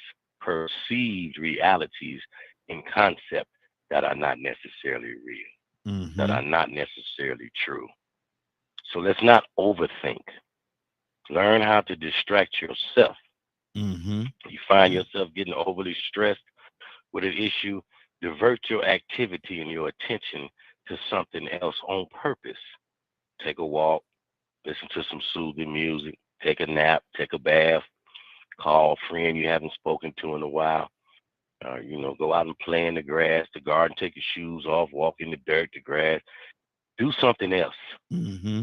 and release that stress, release the pressure, release the conceived or perceived worry of what the situation is that you're dealing with or that you're overly thinking and making it bigger than what it is. If you Mm-hmm. don't have the money for the bill and you can't pay the bill, you can't pay the bill. Yeah. So Yeah. you can make a call and have a conversation, and you can get a form of relief. They may be aggressive because they want their payments and they deal with people who don't pay their bills. But you're not one. You just happen to be in a situation, have a conversation. You'll see that it'll work itself out smoothly on the other side. But here you were worrying about this for 2 weeks. But all Mhm. you have to do is have a 2 minute phone call conversation, and they'll allow you to pay up a little amount and double back next week and the next week and cover it, and you back on track. So let's not overthink things and then cause ourselves to be stressed out. But certainly, if anyone within reach of our voice in this show today is thinking about harming themselves or harming anyone else, I want you to know that you are loved as a living being. Yes. Your Yes. life matters. You are valuable. You Mhm. are valuable to the rest of the human family. And we want you here. Your contribution may not have been recognized yet, but it's in Mhm. you. And Yes. we're waiting on you to produce it so we can benefit from it. Make the call. Absolutely. He's giving Absolutely. out the number. Make the call. Call someone. Speak to someone. But please don't harm yourself in any way, Mhm. and don't harm anyone else. And that suicide hotline, real simple number. They made it real easy for you to call. 3 numbers. 988. 988 is the number that you need to call if you need help. And if you don't want to, for whatever reason, if you don't want to call that number, we have people here that can help you. Like I said, again, may not be me. 9 times out of 10 may not be me at all. But I know that we have people here that can help you. They're very qualified to help you. And they will love to speak to you because you do matter. You do matter. You absolutely matter. Cassandra, talk to me, sis. Yeah, I just wanted to share.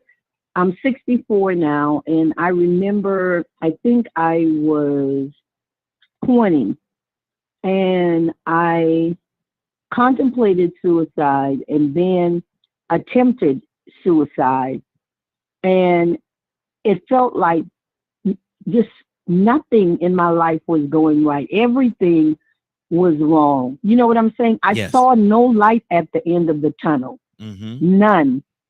But thank God he had his hand on me, Come on. and he did not allow me to die that Mhm. night. And I'm Mhm. saying that to say, even though it looks so dark right now, and we're talking to somebody right now. That's why Yes. I Yes. think those of us, the last few that have talked, we're talking to somebody right now. Even though it looks like there is no light, I promise you, if you hold on, it'll turn around. It'll get better. I'm telling you, it may take you a little bit of time, but things will turn around. But the first thing is to not do anything to hurt yourself, just like Yes. Pete said, not do Mhm. anything to hurt anyone else, but talk to somebody. Get that number. I'm telling you, that number, those people are equipped and ready to help you. Mhm. 988. Yes. Call somebody because we do care about what happens to you. Mhm. Absolutely. Absolutely. I'm gonna play. We got, and I'm gonna switch gears. Though this is very serious, I'm gonna switch gears because I should have done this about an hour ago. But I didn't. We got a huge event coming up, and I hate to break away to talk about this, but we have a huge event coming up next month. The second annual Redeemed Awards. We got a little clip we're gonna play, and then we're gonna get back to this conversation. And hopefully, while we're doing this right here, it'll give the people that's actually listening an opportunity to go and dial that number or dial this number. Go down that number 988 or dial this number 508-924-3521. Get up, dial the number. You probably have the phone in your hand already. Please take a second. Dial the number. Dial the number.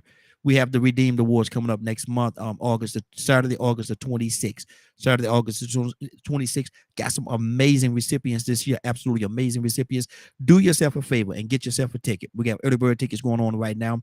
Look at this clip, and after this clip, if you have any questions, give us a call and we'll talk to you about that as well. But the Redeemed Awards is coming up Saturday, August the 26th, right here.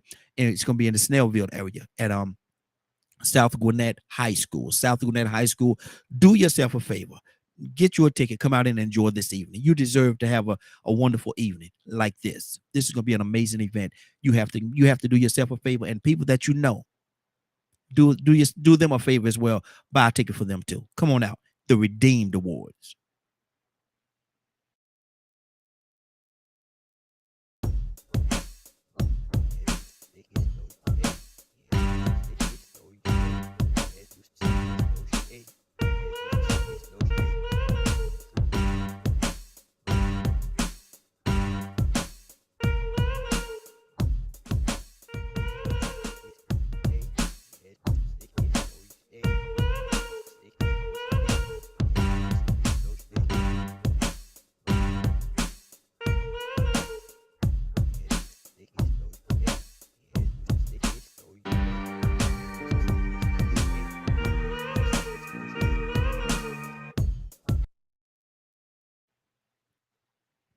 And while we're doing that, while we're in the middle of doing that right there, for whatever reason, TikTok restricted us, say that we went against their community. We went against their community activities or whatever they call that thing.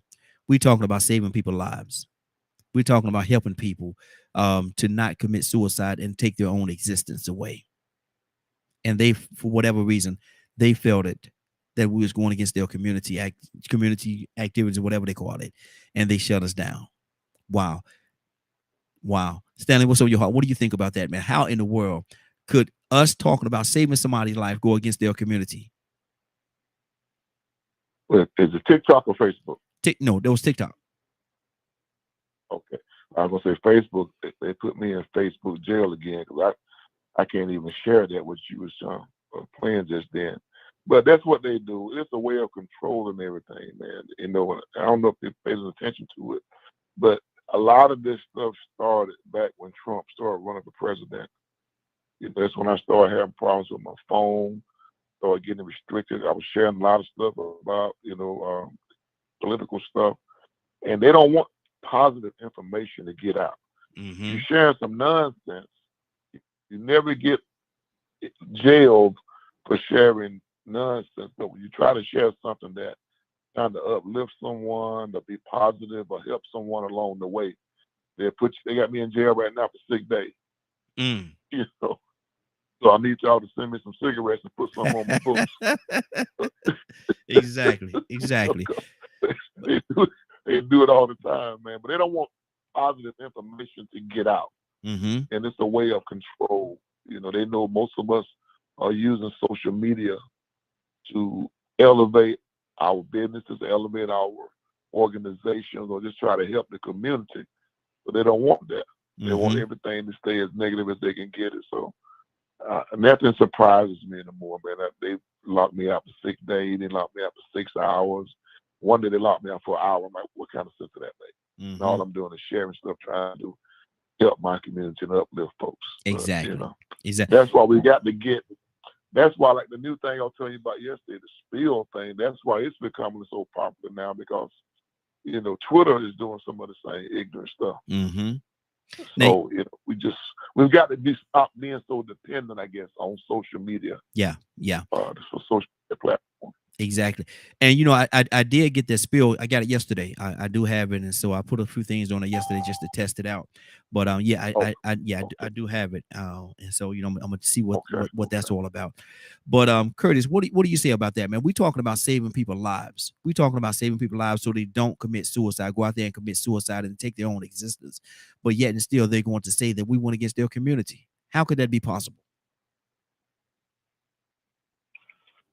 What you mean? I just told you inconvenient truth. That's all. Mm-hmm. That's all. Because the question for me is, well, what is your community? Yeah, exactly. That's what the question for me. What is your community? What is your community? Mm-hmm. So if your community ain't about saving lives, then that means your community about death. Mm-hmm. Right? Exactly. Is it safe to say that? Yeah, absolutely. So, certain social media groups I'm stepping away from, and I really want to step completely away, but the world has gone to, you just got to have it, you know what I mean? But, because all of it is a crock of You talking about TikTok, right? Yes. Okay. Have you not seen the video of the Muslim American brother that breaks down the algorithms that TikTok sends to America and the algorithm that TikTok sends to China? I haven't seen that one. No. Yes. Yeah, I saw that. Yeah. Some people seen that video where he breaks down Yeah, and say, look, I need y'all to understand something. The algorithm that's sent out in China is totally different from the algorithm that's sent out in America.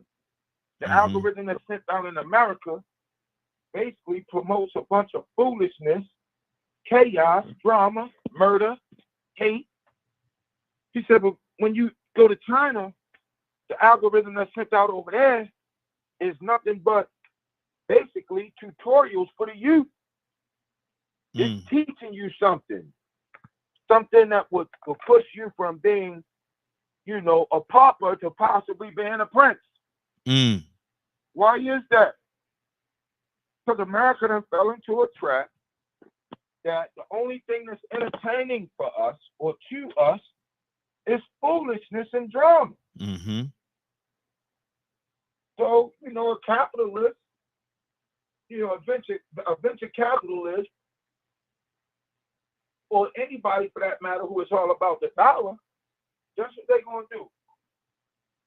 Oh, yeah, they're going to promote that. They're going to get in front of that because that's making money for them, man. I wouldn't even have it. If I didn't have to have it, I wouldn't have it. Yeah. That's crazy. That's crazy. And the thing about it, man, we on here having a honest and a serious conversation about saving people's lives that may be contemplating suicide. I got the hotline number up there for people to call in if they're contemplating suicide, and extending an invitation for them to call into this broadcast. We have people here that's actually equipped to deal with those situations. Curtis, you and Cassandra, y'all are counselors, and so y'all can definitely talk to these people. And we got other people here as well, but I'm just pointing y'all two out. But my thing is, they say that we're going against their community. Wow, that blows my mind. Toya, what to see? Good morning, young lady. How you doing this morning?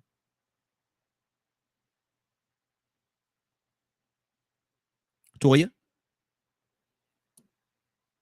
Hey, good morning. Good morning. How y'all doing? Such a high level of energy in that delay. Such a high level of energy in that delay. That was good. Toya, and good to have you, sis. We're talking about this morning the weight of life and how it could be overbearing. It can take over a person if they're not careful. We put the suicide hotline number on there, which is 988, and we told people they can actually call in if they need somebody to talk to on this level on 508-924-3521. So Toya, talk to me about the weight of life. Oh man. Now, suicide, boy, that's up my alley, honey, because I was that for years, up until 4 years ago. I called hotlines, people, folks, honey, you name it, did it, but couldn't nobody deliver me from that but the Lord, but Jesus. She's talking about, 20 years since I was like 12. Never told nobody, kept it a secret, man. Just when you're young and abused, like for me, it was being molested at a young age. Family member, the world was just like, what? What do you mean this is a good world? I came out the dick back. You know what I mean? So the more I grew, the more life took its challenges, the more heavier the weight. But I think that the major weight was the abuse. Now, I might have didn't act abuse, you know what I'm saying? Kept on going, kept on striving toward other things and doing other things. And, people said along the way, oh, you should be happy. But that darkness inside, happy for what? Do you know how this thing started off? But it wasn't until the day that I had this interaction with God. She was like, look here, girl. I'm finna say something, okay? You said how old you was when that happened? I was 9. And how old you is now? 39. I'm going to ask you one more time. He asked me about 3 more times. And I was like, oh, should I be over it? He was like, listen, you're going to have to let that go, girl.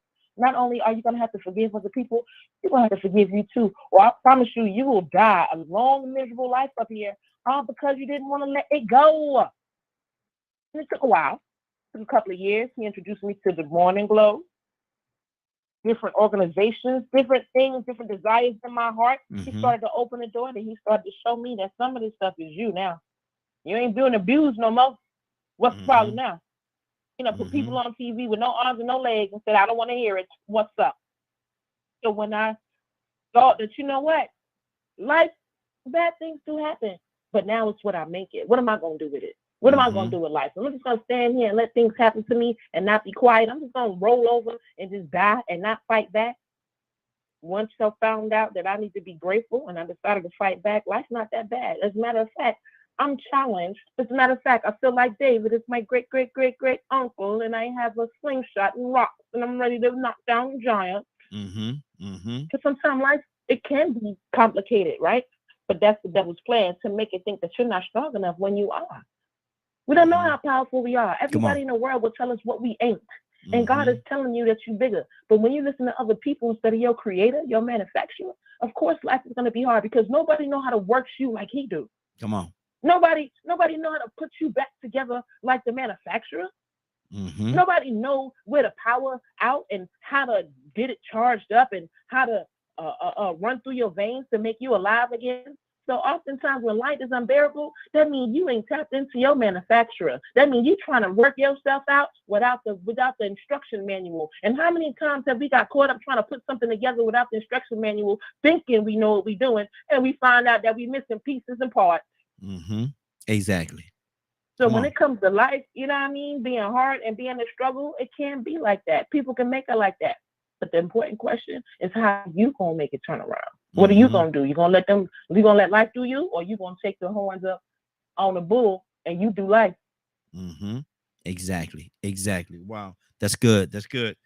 Pete, talk to me, brother.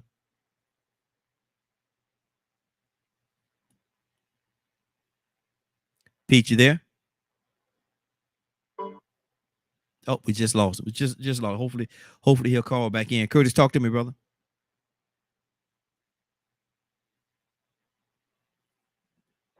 Hey, I'm still here. Okay. Good deal. Because people phone, I gotta see. I had to look at my phone thing to find out who's still here, man. Kurt, let me go to Kurt. Ibrahim, coming to you next. Kurt, what's on your heart, brother? Oh, nothing. Sis, she put it right out there. Listen, I'm gonna say this, right? If you struggling, I'm going through some things right now that I'd rather not mention, not with me, but with a patriarch of my immediate family. If you struggling right now, man, the best thing you can do is get on that phone. Yeah. That's the best thing you can do, is get on the phone. Most of the time, when you sit down and you do a psychosocial, right? If you sit down with a professional and you do a psychosocial, you'll find out why you're feeling the way you feel. I guarantee you, when you leave from doing that psychosocial, you will have working knowledge of why you are feeling the way you're feeling, and you probably 9 times out of 10 will find out where it comes from. You got to willing to be open, honest, not only with yourself, but with the person for what you're doing the psychosocial with. All I'm gonna say is, if you feeling like you want to harm yourself, please, for the love of Christ, for the love of things all upright and just, get on that phone and dial that number. Yes, sir.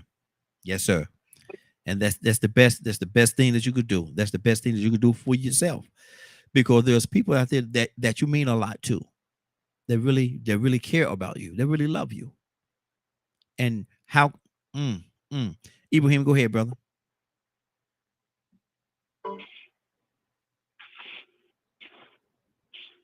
Ibrahim, you there? Okay. Might have just lost Ibrahim, might have just lost. Now, Tucson, talk to me. No, man, we all going through something. And it's not an easy task. And what people that's going through something don't like to hear about Well, I'm going through something too. Yeah. Hello? Yeah. Hold on, Ibrahim. I'm gonna come back to you, brother. I came Because to you, but sometimes, you got disconnected. Go ahead, sometimes we Prashant. get absorbed in our own circumstances. But I try not to seclude myself because that's a dangerous thing. Mm-hmm. I always have that one person that I can call. Mm-hmm. You know, even if it's a family member, a brother, a sister, a friend, just to talk to them. You know, I might call Raheem and say, "Man, you know what? I gotta tell you something that Mm-hmm. I'm gonna tell you. Let me be transparent again." Oh Lord. Lord have mercy. Here we go. No, but seriously, within the last 2 years, Mm-hmm. I lost everything that I had. Mm. Everything. I'm talking about the whole deal. The whole deal. Wow. I'm Mm-hmm. serious. Wow.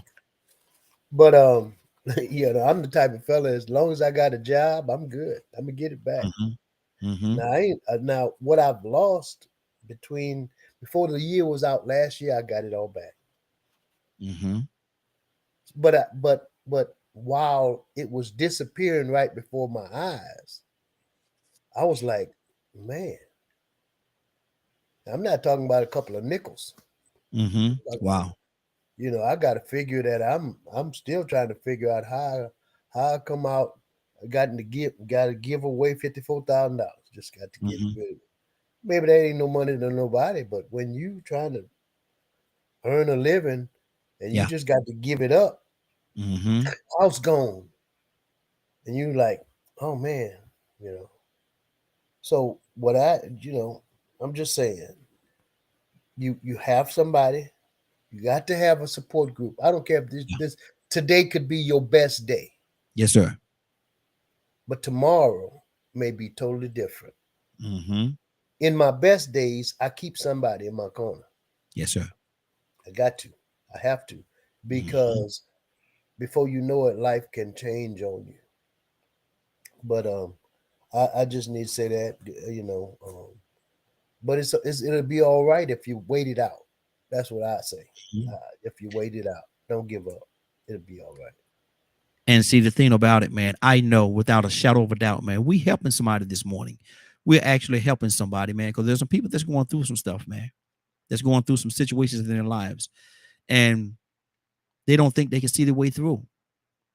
And so to let them know that we all go through some things, we all go through some trials, tribulations, tough times. We all go through it. But like somebody said, when you're going through it, you don't want to hear nobody else say what they're going through. You concentrate on you focusing on what you're going through. Don't let that cloud you or mess up your vision. There's help for you too. Just like there's help for me, Toussaint, Cassandra, or anybody else that's on this line, there's also help for you. There's some people out there that want to help you.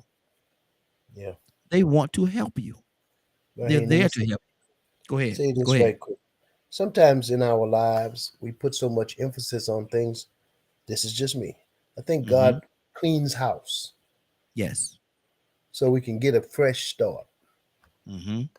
And it's hard being out of, sort of like life has caused you to seem like you're out of control.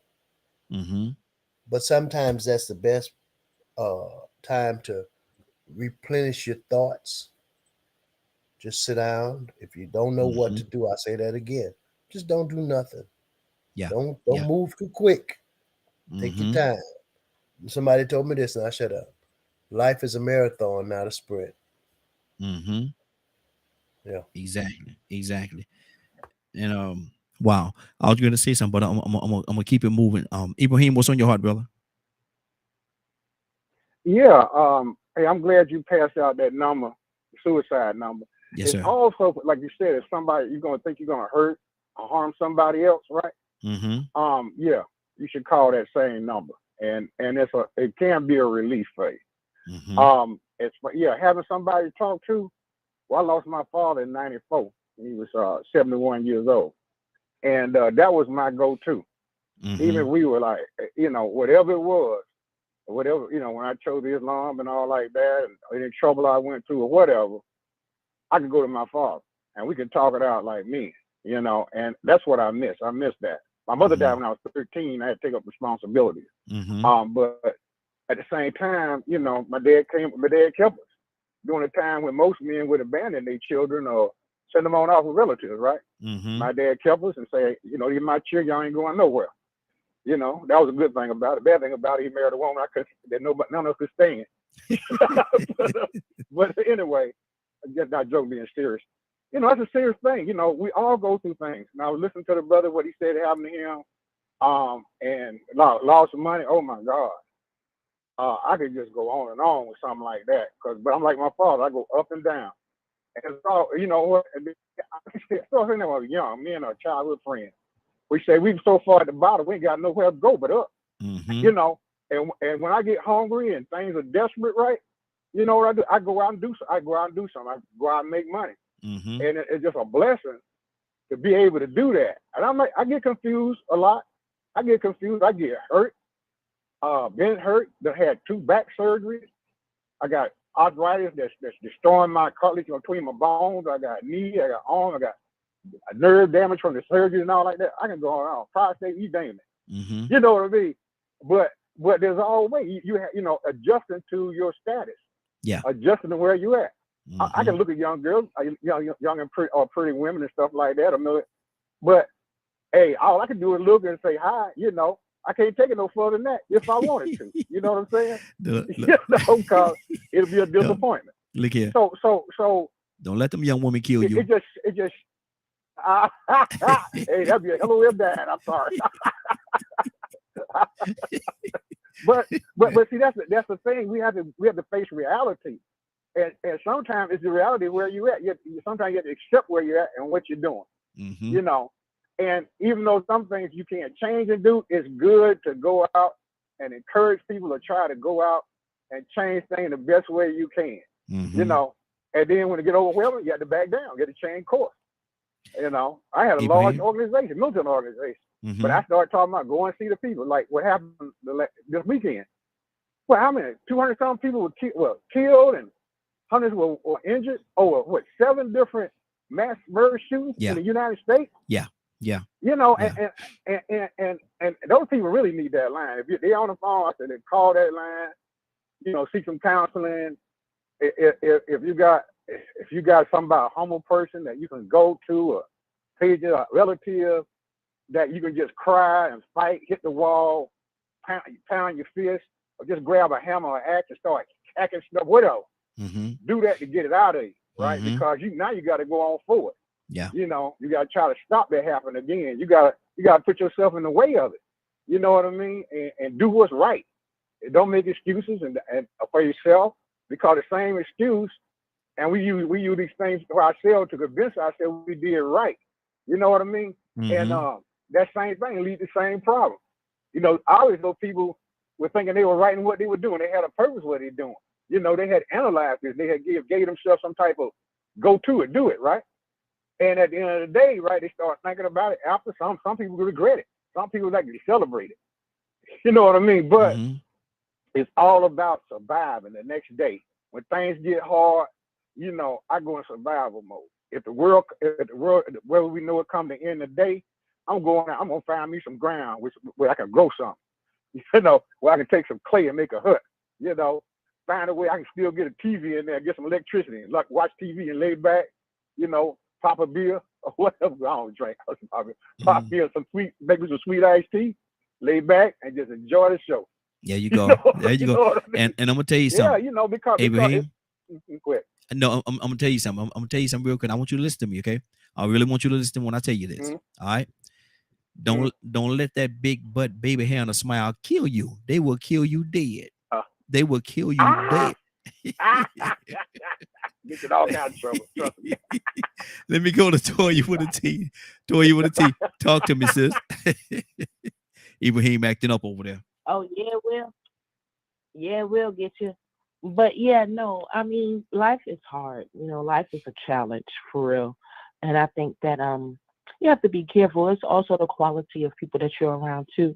Because if you're in an already um I'm gonna say an already maybe aggressive environment or an already negative environment, being depressed and being suicidal, unfortunately, you can have be encouraged to do things that may not help. So I think you have to be very careful when dealing with this, internal issue that we call being suicidal, right? Because you already feel you don't want to be here. You got it. Everything is going on, and to get influenced by people to tell you to do wrong things that have put more weight on your plate, you have to be very careful for, especially if you're young, right? You don't want to be. I think for me, going to church was the best thing for me. God was pulling me, and what I got out of it is that I need to know who I am really, not who the world tells me I am. And I had to be in an environment where those people and those energies were the same. You know what I'm saying? Again, I don't think we understand that life is an energy. And I think that the goal is for the devil to try to get your energy. So he's going to throw everything he possibly can at you. That's how you know how powerful you are. You know what I mean? But I think when you get into an environment where people are solid, when people can really sincerely help you grow, when people can shower positivity into you and help remind you of who you are, that's the next thing you need to be striving for, along with phone calls. Because I think, that suicide hotline, even though I didn't do hard drugs, like, I think that was still an addiction, right? To get home at the end of the day after smiling and tap dancing in front of everybody, making it seem like I was okay, to get back home and cry my eyes out because this life is too much. I don't want to wake up. Why do we keep waking me up in the morning? Why do I have to be there with these people? Just take me now. You know what I mean? So, and when you do that for a while, that can become kind of an addiction. So those phone numbers are just kind of like Narcotic Anonymous numbers or Alcoholic Anonymous numbers when you want to use. You need to call somebody and be like, hey, yo, listen, I'm not feeling this right now. I feel like I'm going to go off the edge. Yo, help me. Yeah. And there's nothing wrong calling for help, because when you know how strong those emotions are, when you know what I'm saying, you're about to do the next best thing or the next worst thing, you need something to kind of keep your plate level, because you don't want to add none of that. Some of these things you can't take back. We can do a lot of things. I remember I used to chop my hair off when I got angry. I remember I used to go outside and beat up trees. I know I just started to do things. I had to try to find ways to match the hurt. Right. And I never could. You know what I mean? So at the end of the day, I think it's very important that when we experience these emotions of especially suicide, wanting to cause harm, wanting to get angry, want to go off the edge, you need to call somebody who you know is going to help you off the ledge, not push you over. Because sometimes nobody can stop you but you. It ain't nothing nobody else can say. I'm getting ready to do something. It ain't nothing that nobody else can say to me. I'm about to go do whatever I set my mind to do. So even though we have phone numbers and people to call and ask for, at the end of the day, we really have to remember how powerful you are, because you are the only person that can stop you. And if you know you can't really get off the edge, you need to get somewhere where it's going to be safe. Because at the end of the day, only you are going to be held accountable for those responsibilities, whether it's taking your life or someone else's life. You don't get no do-overs. And if you were like me, Raheem, no, I promise you, I took some pills when I was like 16, right? Like a whole bottle of Excedrin sleeping pills. They had to pump my stomach out. They stuck this douche nozzle hose down my nose, squirted black charcoal and some other white stuff. I mean, when they got done with me, I said, nope, won't be trying that again, because my luck, let me tell you something about my luck. I jump off a building and come back scrunched up and still be walking around here, and it'd be even worse off. So no, we not gonna try them games no more. And that turned into another thing. You know what I mean? So again, I understand some of these people when they're out here with their actions, but only thing I can say is that when along with that phone, along with those people, you need to get to a God too. Definitely. This is Cassandra and Curtis on. Cassandra, you here? Yeah, I'm right here. Yes, I'm Tucson. here. Okay, Cassandra and ladies first, and then we go to Raheem, Curtis. Raheem stepped out for a while. So Cassandra, I'm gonna say like Raheem, what's on your heart?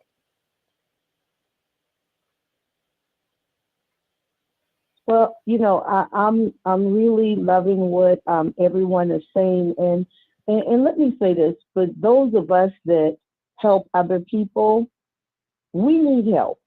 We need, like Kurt said, we need somebody that we can talk to. I have somebody, a couple of people, that when I'm going through, because you can take on so much, and sometimes it's like it feels like you're going to shut down because you're taking on and you're trying to help, people, and then you got stuff going on, but you ain't talking to nobody. That's crazy. Right. Anybody on here that spends any time helping people, that sometimes you need to talk to somebody, and we have to learn how to not be afraid to do that, because some people, I'm careful who I go to because I'm a leader and because I counsel people. I'm careful who I go to, but I definitely go to somebody to share what I'm going through. Because if not, you'll be about to lose your mind. I'm being honest. Right. Curtis. So that's all I have to say. Doctors need doctors. Definitely. I know Raheem back, but Curtis, you What's up? I'm right here. What's yeah. up? Let me ask you a question. Let me. I know Raheem's the question axer, but I know that sometimes they look at counselors and they say, "You're so strong. You seem like you always got it going on." So what do you say to that, Curtis? Oh man, I most of the time I always reinforce the idea that I'm only strong. The strength that you see is primarily based off my greatest weaknesses. You guys done heard me say it a few times on this show that every powerful and positive message I done learned or lesson I learned as a result of failing. So it's funny you say that because people will automatically assume that as a counselor, and real talk, as a counselor, one, you got it all together, and two, you ain't never had no failures. And for our African American community has, I don't know why, but there's this thought that because you're a counselor and you have achieved a certain level of success academically, that you were a what's the term I'm looking for? A golden child. Like you come from a family with money, or a lot of times that is a perception. They don't actually know. No, I come from the gutter like you. Amen. There was a time I did an experiment one time, Donald, because I wanted to see how my youth participants would receive the opportunity to look at a person who had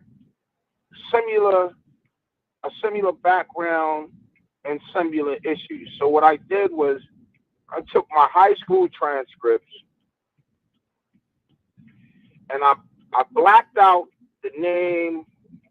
I blacked out my name. I blacked out the years of graduation and stuff like that. Anything that was vital information, I blacked it out. And what I did was I put it on a photocopier and we had a group session. And so I put these images of this transcript up.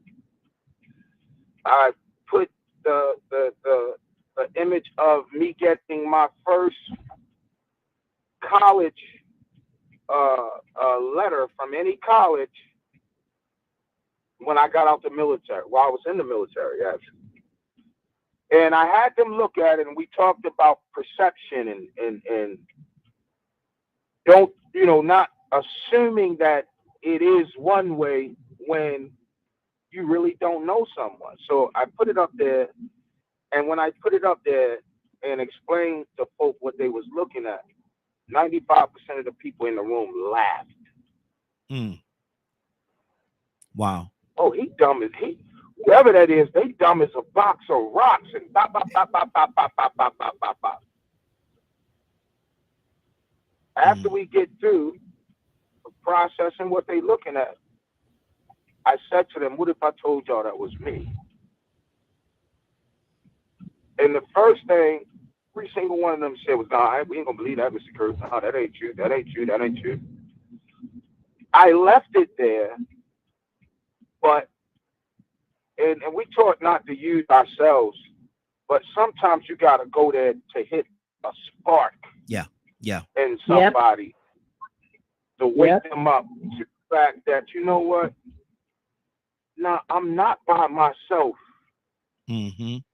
I had kids that were literally 19 years old and was reading on a third grade reading level. Wow. You know what I mean? So,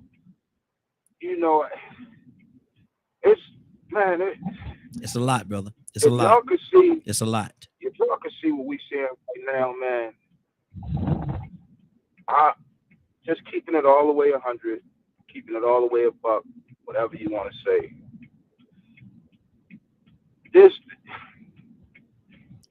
I'm still trying to process some of the things that I'm saying, because some of the things I'm saying right now is just,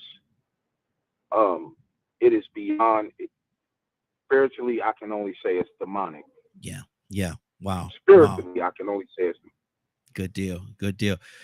Let me go. We got another caller from what is that? The 267 area code. 267 area code. What's your name? Where you calling from? Good day, everyone. It's Joyful J. How's everyone doing today? Good day, morning, Will family. Joyful J. Good morning, sir. How are you doing this morning? I am blessed and highly favored. How's everyone? Hey, doing good. Good to have you, brother. We're talking about the weight of life, and how the weight of life could overpower some people. What do you say to that, brother? Yeah, this topic touched me. That's why I had to call in. I couldn't show my face right now because I'm driving. Mm-hmm. But I had to call in because it reminds me so much of 2006 when I was in that car accident. The doctors, the police, everybody thought I was trying to kill myself. I was masking the pain, as I believe it was Toy with the T was saying. I was masking my pain with alcohol. I was trying to cover up my hurt from something that happened to me years prior with alcohol, and I started to consume it way too much. And I was living a life that was beside myself because I wasn't myself, because I was living in a state of pain. I was living in a state of heartache, hurt, embarrassment. But if I had a chance to talk to someone, and I had so many people I could talk to, mm-hmm. but I was bottling it up because I was always taught when I was younger, a man is not supposed to cry.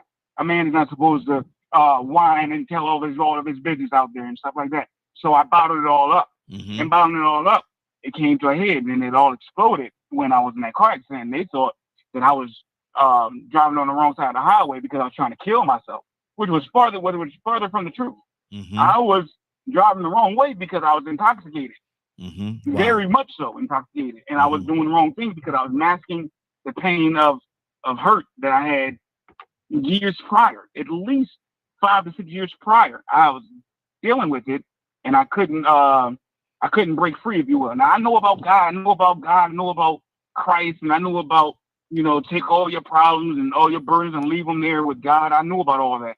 But it's easier said than done when you are in the middle of a storm.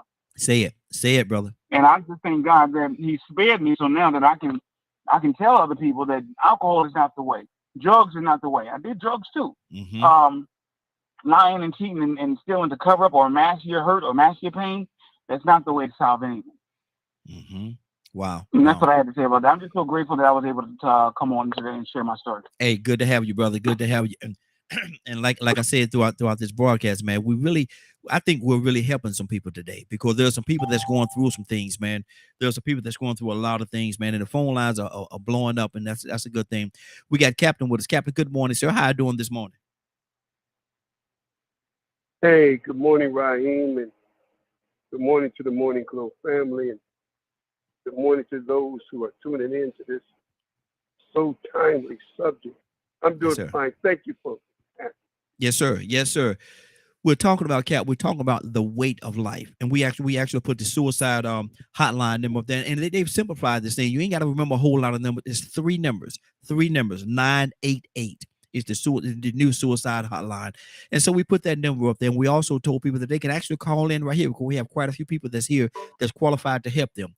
And that number is 508-924-3521, 508-924-3521. And Cap, what we're talking about is the weight of life and how it could be overbearing sometimes.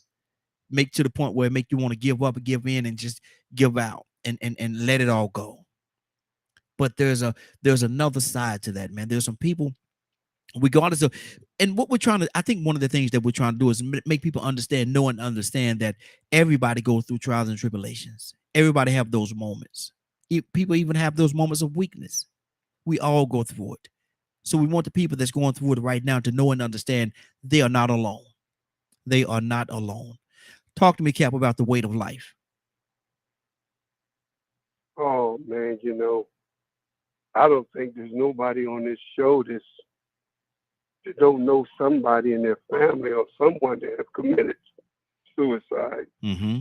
I had several family members in my family that took their life. My niece took her life. My nephew took his life. These young people. And I think the challenges of the world that young people are going through are so tremendous that they believe that death is better than life. Mm-hmm. I had that death experience where a couple months ago my heart stopped for 6 minutes. And God blessed me for whatever reason that He desired that I live. Mm-hmm. It was not me taking life, it was me getting a surgery. But nevertheless, I came out of that experience a different guy. Mm-hmm. And one of the things that God put heavy on my heart from that experience, and I don't know why He put it so strong, but I said this. He said to me to say to the world, never say when you lose a loved one that they're in a better place. Mm. Now, God put that on my heart to say it, because I had never thought about it. Yeah. But God don't like for us to say death is better than life. There is not a better place than death. I'm here to tell you that. You can get mad at me if you want to. But life is better. Even a terrible life is better than death, because as long as you got life, you got hope. Mm-hmm. Oh, man. As long as you got life, you got hope. Yeah. Yeah. Amen. But after death, there's no hope. You ain't going no bye-bye in heaven. No, if it was, evidently I didn't have that kind of level. But I ain't seen none of that. Mm-hmm. But I'm saying to those who may be contemplating, all of us have contemplated. I have. For us to say we didn't, we all have been in situations where we think getting out of here was better. Mm-hmm. But I'm here to say to those of you who are kind of talk to somebody, because there's nothing in life, trust me, that God can't change. Yes. It may look difficult, yes, it may, but never give up hope on life. Mm-hmm. And as long as you hold life as hope, then God's going to come through for you. Trust me. It may be a rough ride, but it ain't easy for none of us. So you ain't the only one. Nobody got copyright for doing bad. I don't. If somebody got copyright for doing bad, then you should be making a lot of money. Mm-hmm. None of us got a copyright for doing bad. All of us. To my family, Mm-hmm. Love that. Yeah, that's just good. hang in there. Mm-hmm. Because as long as you got life, trust me, you got hope.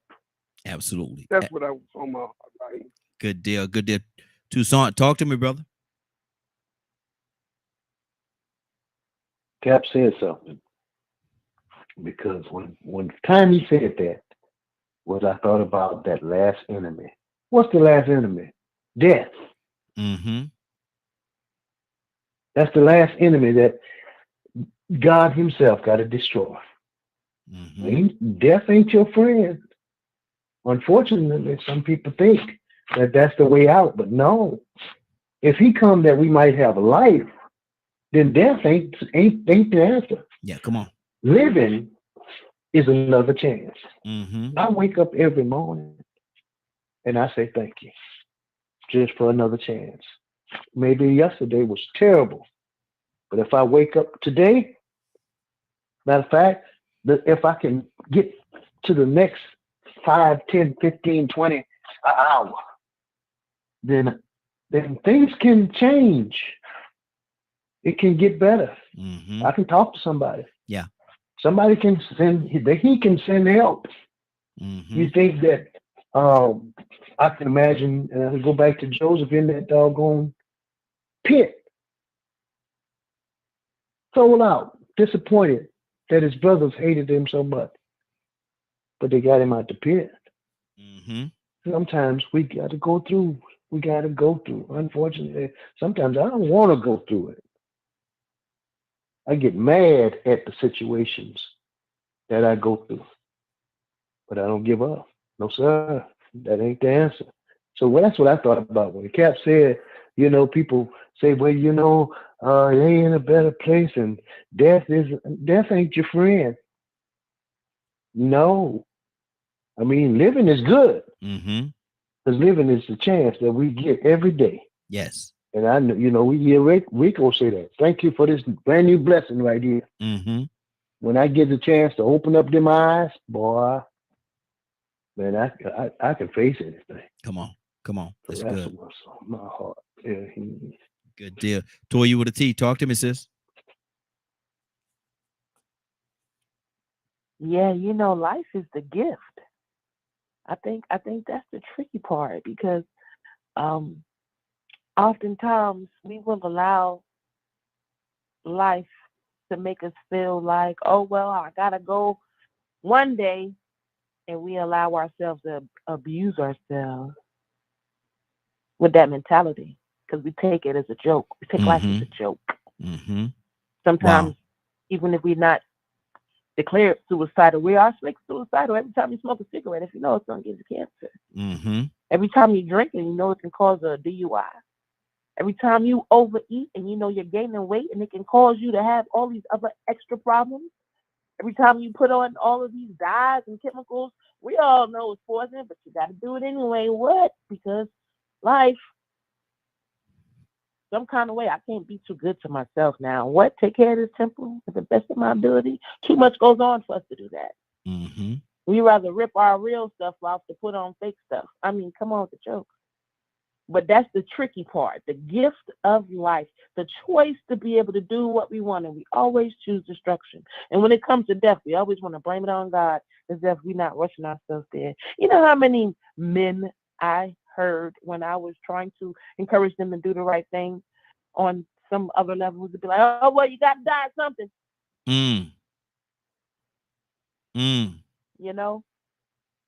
The ignorance. Mm-hmm. And then when we're already going through something, and this is the part that I would think about, right? Like, if I'm already going through something, I'm already depressed, I'm not going to make it no worse. Yeah. You feel me? So let me just do the best I can, what I got. I'm not going to make it no worse.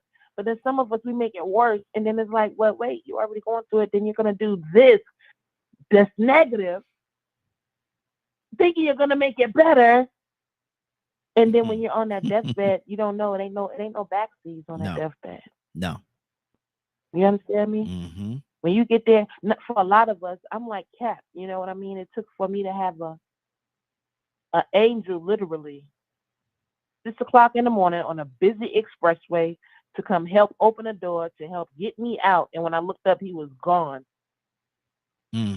So I know me being here is God saying what I said a few earlier. Look here, girl. Life is a gift. Now you can play with it if you want, so you can make the best of it. And you will, I mean, the things that you can experience at life by just turning that mentality around, I mean, it'll bring you so much joy. You'll cry, you'll break your knees, but you gotta stop. It's a time. I got it now, but I still have my days where it still becomes a challenge and a struggle. Still a challenge and a struggle living this wonderful life. But that is a gift. I see color. I walk. I talk. I'm the product. I'm the one that makes, or we. I'm not gonna say I. We. Yeah.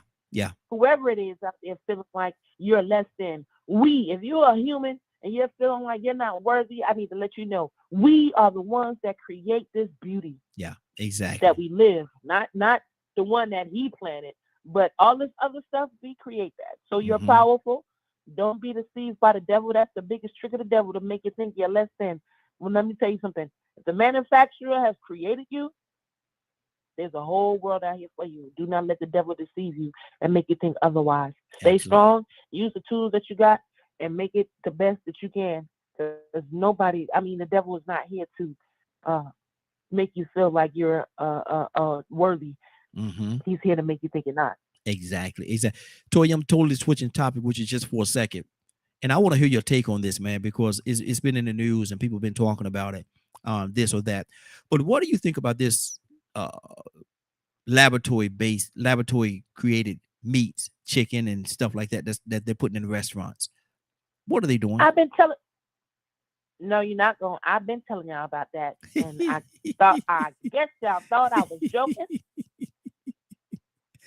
I knew that was gonna spark something. You go ahead. I know you know. Here we go again, and we eating it. I'm not. Listen. I'm not. Even listen, Raheem. You know what? God is doing mighty, wonderful things that we don't notice it. You know, we are meant to do that ourselves. We are not meant to be going to pay somebody else to feed us these foods with all these heebie-jeebie jank energies these people got. In the same way, we got to start providing for ourselves. The same way, we got to stop eating these restaurants. You know, that's one of these shows. I'm about to break away. Forget the money. I don't care if I go broke by this one. I'm about to start doing them shows, like I said, on these restaurants. We don't need to be eating here. This one, I'm about to quit. I can't. Yeah. I can't. That's what they're doing to us. What do you think? What do you think is going to happen if you're a person, if your body requires real food and vegetables, and you're getting digitally created from plastic and styrofoam food? What do you think is going to happen? You're not going to make it. We're going to die. You understand what I'm saying?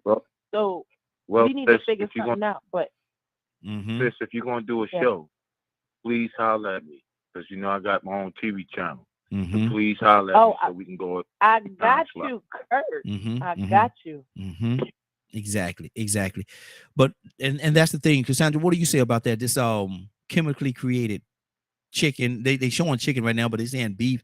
They're gonna make it in their lab, and they're gonna put it in these restaurants, and you're gonna spend big money to eat it. Cassandra, what are they doing? I'm not, because I'm a George Jetson and Star Trek fanatic, so I don't know. We can say what we want, but if things go down globally the way we're doing with the environment and everything, you're not going to be able to plant vegetables, because it's not going to be possible. You're not going to be able to harvest. The animals are not going to be running around in the fields or whatever. You're not going to be able to do any of that, according to, if climate change keeps happening the way it's happening and things keep going the way they're going. So I'm not putting anything off of the table. So if it's going to sustain life, I'll probably be eating George Jetson type food and Star Trek food. I'm just saying, that's just me. Because you're not going to be able to plant in the ground. It's not going to happen. So if that happens, what are you going to do? The water is not going to be what it needs to be. What are you going to do? Are you going to use what they have developed I mean, it's a choice. I mean, because we can say, well, I'll just die. But if we're saying that we want to live and the environment has become where we can't get those things, you're not going to be able to plant food and grow it. I don't care how much you know about it, you're not going to be able to do it because the earth is not going to be, it won't produce it anymore. What are we going to do? I'm just saying. I'm just asking a question. I'm gonna move to Pluto. We're gonna start all over on Pluto. Anybody want to go Yeah, with me? yeah, Anybody? that's what I'd like. I think a lot of people, yeah, okay, Pluto. I'm going to Pluto. Pluto ain't that big. I'm going over to Pluto. Kat, what do you say about this though, man? I'm making joke, but at the same time, they're making in the laboratory right now. They're cloning and doing all these different things. They're making food in the laboratory that they're putting in the restaurants for us to eat. Cap, how do you feel about that? Well, Sister Cassandra, that's my girl, you know, it's my peeps, man. But hey, they manufacturing a man in the laboratory too, Sister Cassandra. So, you know, it's just I'll take him. 6'2", 6'2" chocolate. I'll take him. Lord. Well, anyway, but let me say this, and I feel what you're saying. You know, we have to really be. I'm gonna go with the Honorable Elijah Muhammad. Everybody know I'm in the nation, and he had several books called How to Eat to Live. Mm-hmm. Russell, a very personal friend of mine, he was on the air. He was speaking. All right, people are getting away from meat. They're coming with meat-based plants and all that. But basically, you know, the body, you know, it don't need meat. We can get away from meat, truthfully. Mm-hmm. And if we're talking about the world climate, you know, mama, man, listen, my mama canned. My mama canned that we had everything was in a can in a mason jar. We got to go back to old school. I may not be able to live completely for a year with what we got in my survival kit, but you come in Captain D's garage, you thought you was in a convenience store. Mm-hmm. But what have I got? I got at least I can live for 3 months, good 3 months. After 3 months, you know, I'm gonna have to fast for the next 60.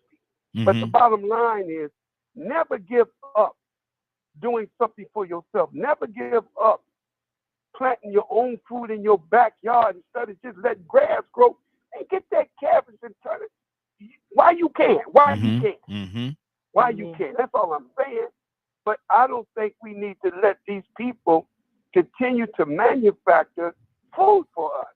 Mm-hmm. Processed food is killing us. Yes, Do it you is. know when it comes to the African American health? You know, I'm gonna say this about my man Bun B. I'm from Houston, Texas. Bun B got a thrill burger. I don't know if you heard it.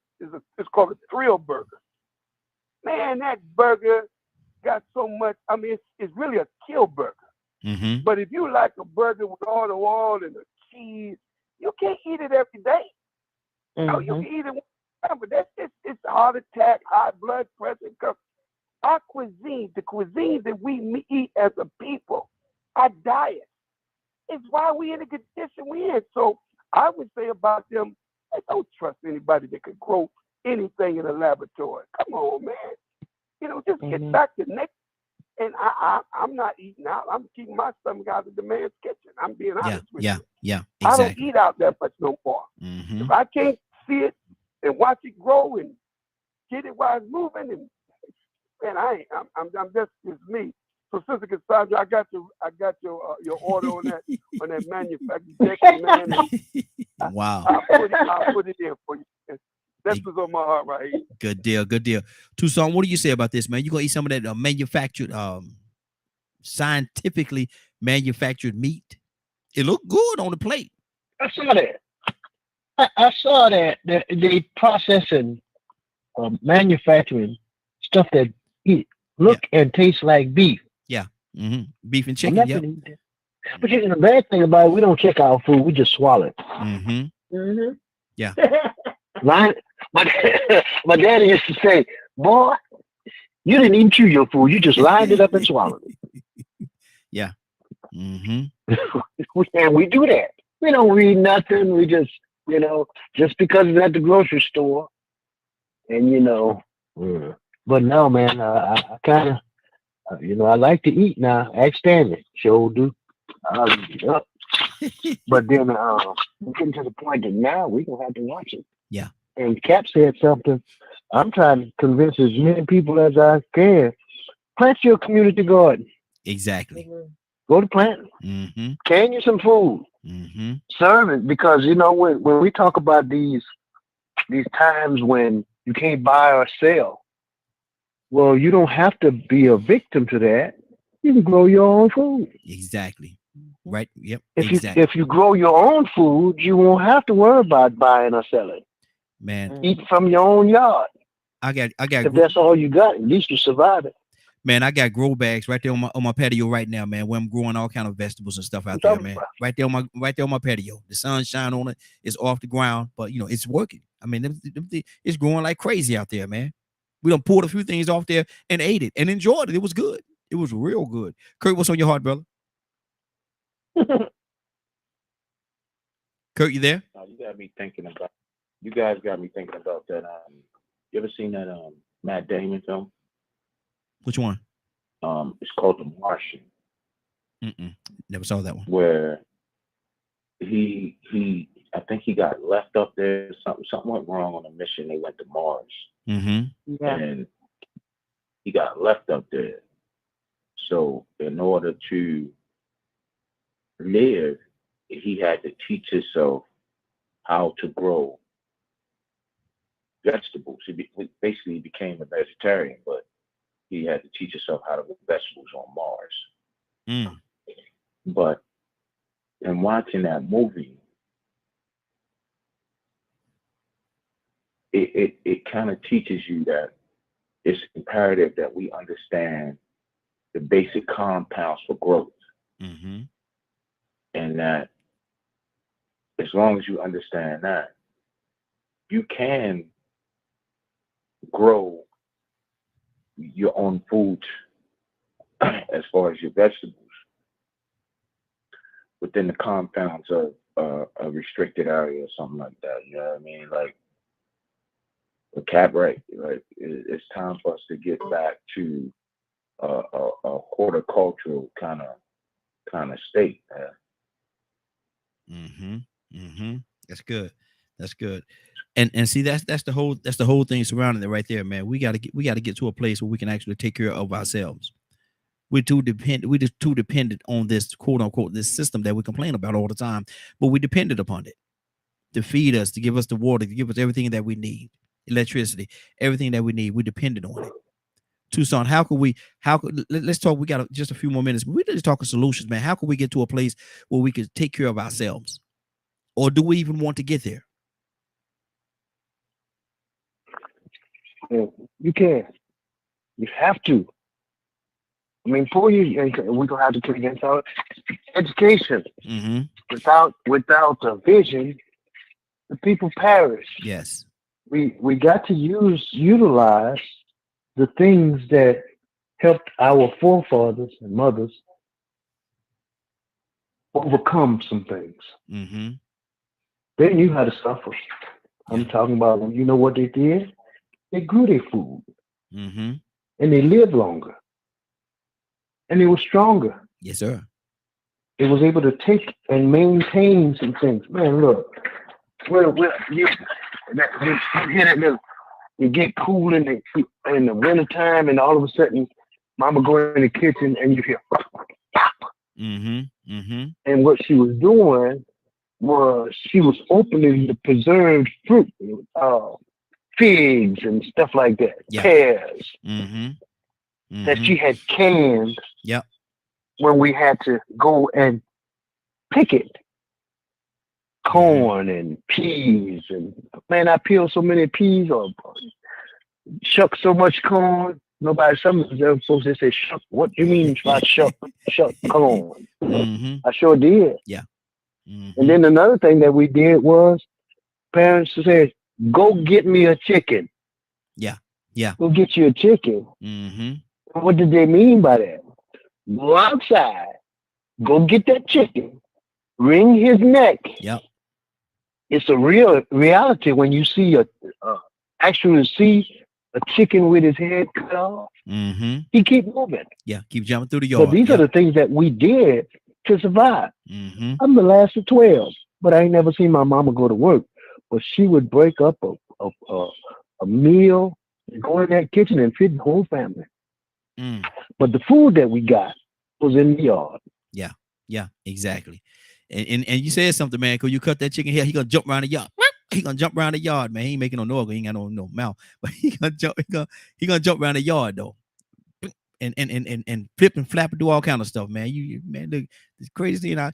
Man, look here. We used to chase. We used to chase. What's that? What are the chickens or the I can't remember which one. We used to chase them and turn around and run. They'll chase you. Yeah, they'll chase you right back, man. And be right on your tail too. Be right on your tail. Crazy. But Cap, talk to me. We got a few more minutes before we get out of here. Talk to me, Cap. Man, everybody is in total agreement. I like what my man Tucson said, and yes, we got to get back to nature. I don't care. The Honorable Elijah Muhammad said, if destruction comes tomorrow, we still got to eat today. Mm-hmm.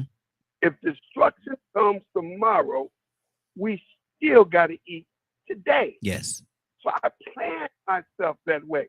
I mean, everybody on here who come from my era, every backyard had a garden.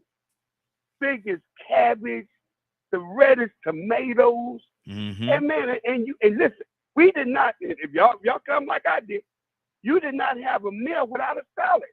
Yeah. You did not have a meal without a salad. Mm-hmm. And guess what the salad dressing was? Mayo. Yeah. Okay. Mm-hmm. And I'm telling my age now. I'm telling my age now. Mm-hmm. Mayo was. That's why if you look at it was called salad dressing. Mm-hmm. Mm-hmm. So when you, we was healthy. I like what you said, man. Let me tell you something. My mama would go.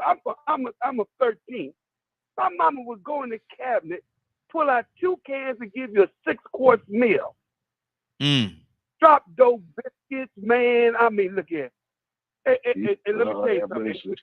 I mean, come on, y'all know about the drop dough biscuits. Come on. Yes, sir. Hey, come on, man. Yeah. We ate, but we didn't go no store because we couldn't afford it. The store was the backyard. Mm-hmm. That was the store. But the cabbage, man, you can smell the cabbage coming through the house. Yeah. And you know you had to keep the flies because cabbage draws them flies. Y'all know about all that. Mm-hmm. Yeah, exactly. But the bottom line, I'm talking old school stuff. But yeah, grow your own. Long as you got a yard back there and God give it to you, utilize it. Mm-hmm. Grow your own. You feel so much better. Yes, That's sir. what's on my heart, right? Good deal. Toya with a T. We're gonna close it out with you, sis. What's on your heart? I know this is your area right here. Yeah. Yeah, you already know, man. That's right. Do not succumb to what these fools got going on.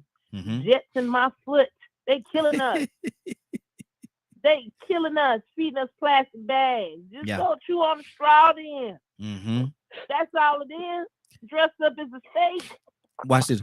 Hey, Toya, is any of the cheese? What God gave us. We know God gave us this. I'm sorry. Is any of the cheese real or is it all the plastic? Because a lot of the cheese ain't real. No, majority of all that stuff, the way it melts. Just watch it when you wash it down the sink. Mm-hmm. Watch it when you leave it out in the cold, when you leave it out in the air, how it turns to plastic. They've been doing it. They just now telling us, because this is going to be the next round of lawsuits, like what all these other class action lawsuits we got going on. Mm-hmm. But again, from the projects, ain't nobody think about no garden. Yeah. That's where I'm from. Mm-hmm. But I remember my father going out his way to go to the market to get pure fruits and vegetables. I know that. I think the projects, that's like just a slaughtering place for sheeple, as they call us. Mm-hmm. Because we're letting them be the ones to be, and we want to be so independent, but we don't want to do nothing. We don't want to do the work. Mm-hmm. Mm-hmm. We know it's wrong. We know we shouldn't eat it. We know they're killing us, but we're going to let them keep giving. Oh, well, they said the medicine. What they said, that's called being a zombie. Mm-hmm. Yep. That's what that's called. Exactly. I believe in my God more than to say, and listen, if all my people succumb to it, then yeah, that's what we're going to be rolling with. But I believe in my God more. If they can, listen, you see the technology we have today? Mm-hmm. I don't want to hear that. I don't want to hear that. Mm-hmm. I don't want to hear all the things we got going on that we're going to come to a point to where we can't. Not when Israel growing stuff right now. No, I'm not going to go in. I'm not going to succumb to that. So, yeah, they are killing us. We have the power. We have to decide how we're going to use our power. Are we going to forfeit it and give it to others? We're going to give our God-given power to everybody else? Or are we going to take our power back by growing food? You know how much food a garden produces?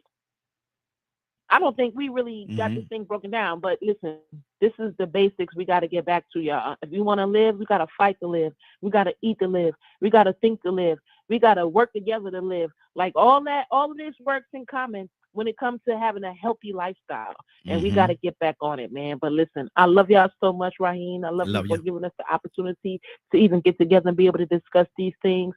And I think maybe the next show that we do, I don't know, we love being on here talking, but we probably need to do a solution show. Yep. You know what I mean? One where we're talking about and giving out different solutions, different tips and tricks on how to do some of these things, because education is the next thing. We need to know how to be able to make this happen. But I love y'all so much, and I'll talk to you tomorrow. Well, you know what, Toya? We could do that tomorrow. We could talk get a lot of situations. We're gonna let everybody bring something to the table tomorrow. We're gonna do a solution-based show tomorrow, based on solutions to situations that's going on. So y'all think about write it down, bring it in tomorrow. I'm gonna go to each person, and we're gonna have a solution-based show. Everybody gonna have their own scenario, what's going on, what we need to do. We're gonna talk about it in its entirety and move on to the next person. Well, Raheem, yes. It might be a little bit of a problem because I gotta go sell some of these plastic chicken tacos tomorrow, so I might not be able to make it in the morning, but I'll try. Well, if you can, sister, it's always good having you. It's always good having you. Don't sell too much of that plastic, and don't put too much heat on it because it's gonna melt. So it's gonna melt. Listen. I got tips. If you coming to eat it, I'm gonna let you get it, and I'm gonna take your tip after it too. So yes, I mean, it's gonna try as many. Boy, stop. They don't know. What they don't know won't hurt them. Exactly. No, Exactly. I did play. I shouldn't have quit though. I'm for real. I gotta do something else, y'all. I can't do that to people. I'm gonna tell you what I want. I'm still waiting now to get something off that food truck. That's what I'm waiting on. And that's what I'm finna do, man, because that's it. I gotta make sure that I can't be associated with that. So I'm for real. I just told the Lord that the other day. I said, Lord, about 2 weeks, I'm finna pull this truck out. And then I'm going to start teaching everybody what you can match with what, because we got herbs and spices to fight some of this stuff too. Exactly. So if you are eating some of these things that's plastic, we got herbs and spices that help you flush it out, help get it out your arteries and your veins, so it won't cause blockage and all that. So yeah, no, trust me, it's uncomfortable enough now, brother. So I'm going to make you shake. I'm going to tell you something. People might be shocked and surprised if they see what come out of their body. I'll leave that right there. Because you know what? I'm gonna put Toya with a T on the spot. Toya, what's going on at 3:00 today? Well, if y'all want to catch this show and it's entirety, feel free to check it out later on at 3:00 on DKMradio.com. There you go. She did good. DKMmediagroup.com. But outside of that, she did very well. Very well. Cassandra. I'm not here. You sound like Epstein going on. Welcome back, Carter. I'm not here. And he always come with a note that he wrote himself. My mama wrote, man, Epstein was something else. I used to love that show. Anyway, Cassandra, I'm gonna ask you a question before I get you to pray. Why is it that now this is something totally off topic, ain't got nothing to do with nothing that we talked about today, I don't think. But how in the world could Tarzan be the king of the jungle?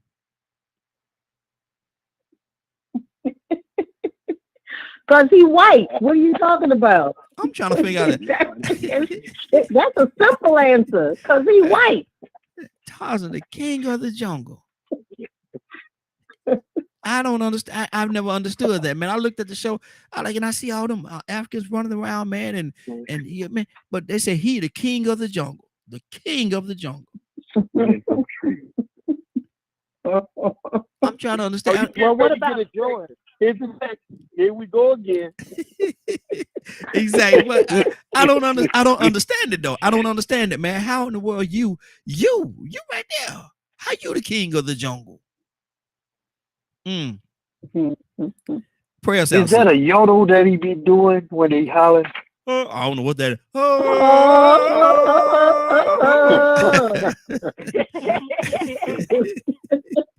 Man, I don't understand.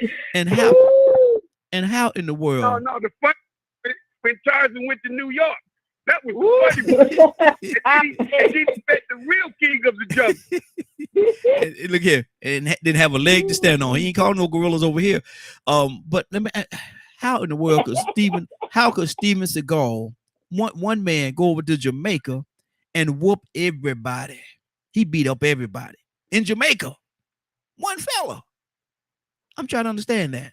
Because it's on Tell Lie Vision.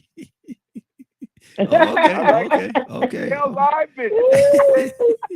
Okay. All right. Well, you know, sometimes these thoughts come to my head. Tucson, these are the moments when I sit back and ain't no white boy went nowhere with no whole bunch of black folks and laid it out talking about, whooped all the black boys.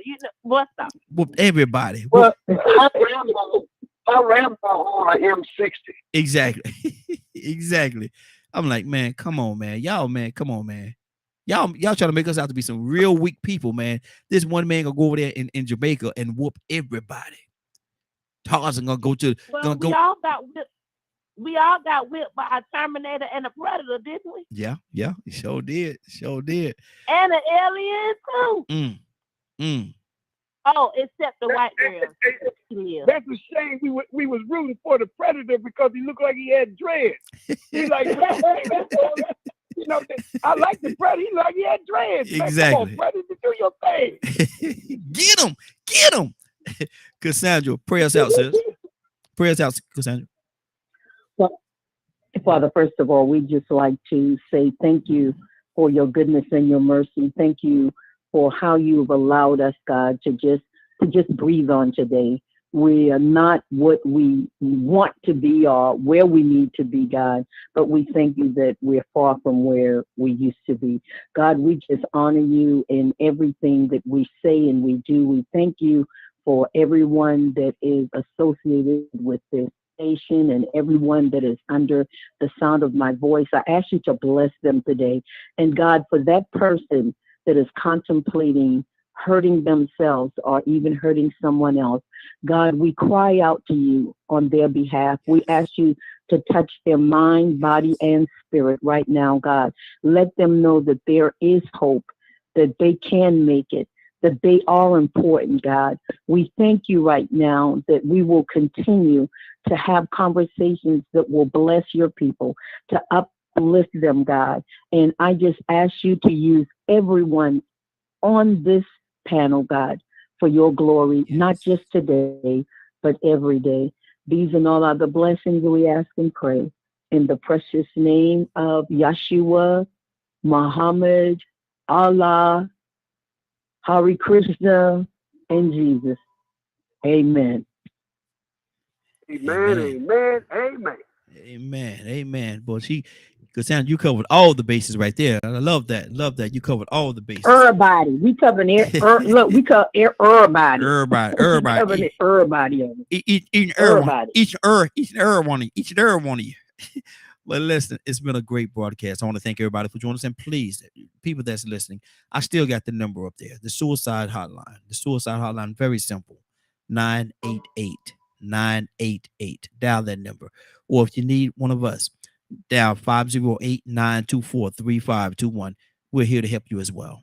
Get the help that you need. You're not by yourself. You are not alone.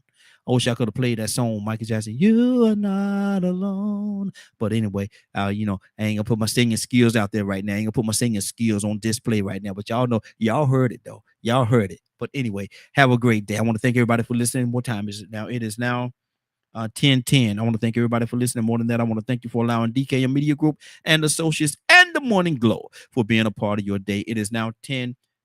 You're about to exit the Morning Glow, but before you go, I want you to do me two favors, if you will. One, I want you to continue to pray for us because we are certainly praying for each and every one of you. Number two, why this is real simple, I want you to go out there, find somebody and give them a hug because you never know. It could be the only hug that they get, or it could very well be their last. Love you, and ain't nothing you could do about it. Have a great day and a better tomorrow. That we shine some of this light in you from the morning glow.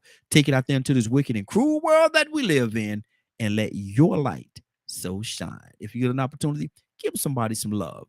You just might find some love in return. Won't that be a beautiful thing? Have a great day. Take care of each other, and please, please, please be blessed. Talk to you tomorrow morning. God say the same. Give somebody some love and truth. They would appreciate it, and I'm sure that you will as well. Have a great day. Love you.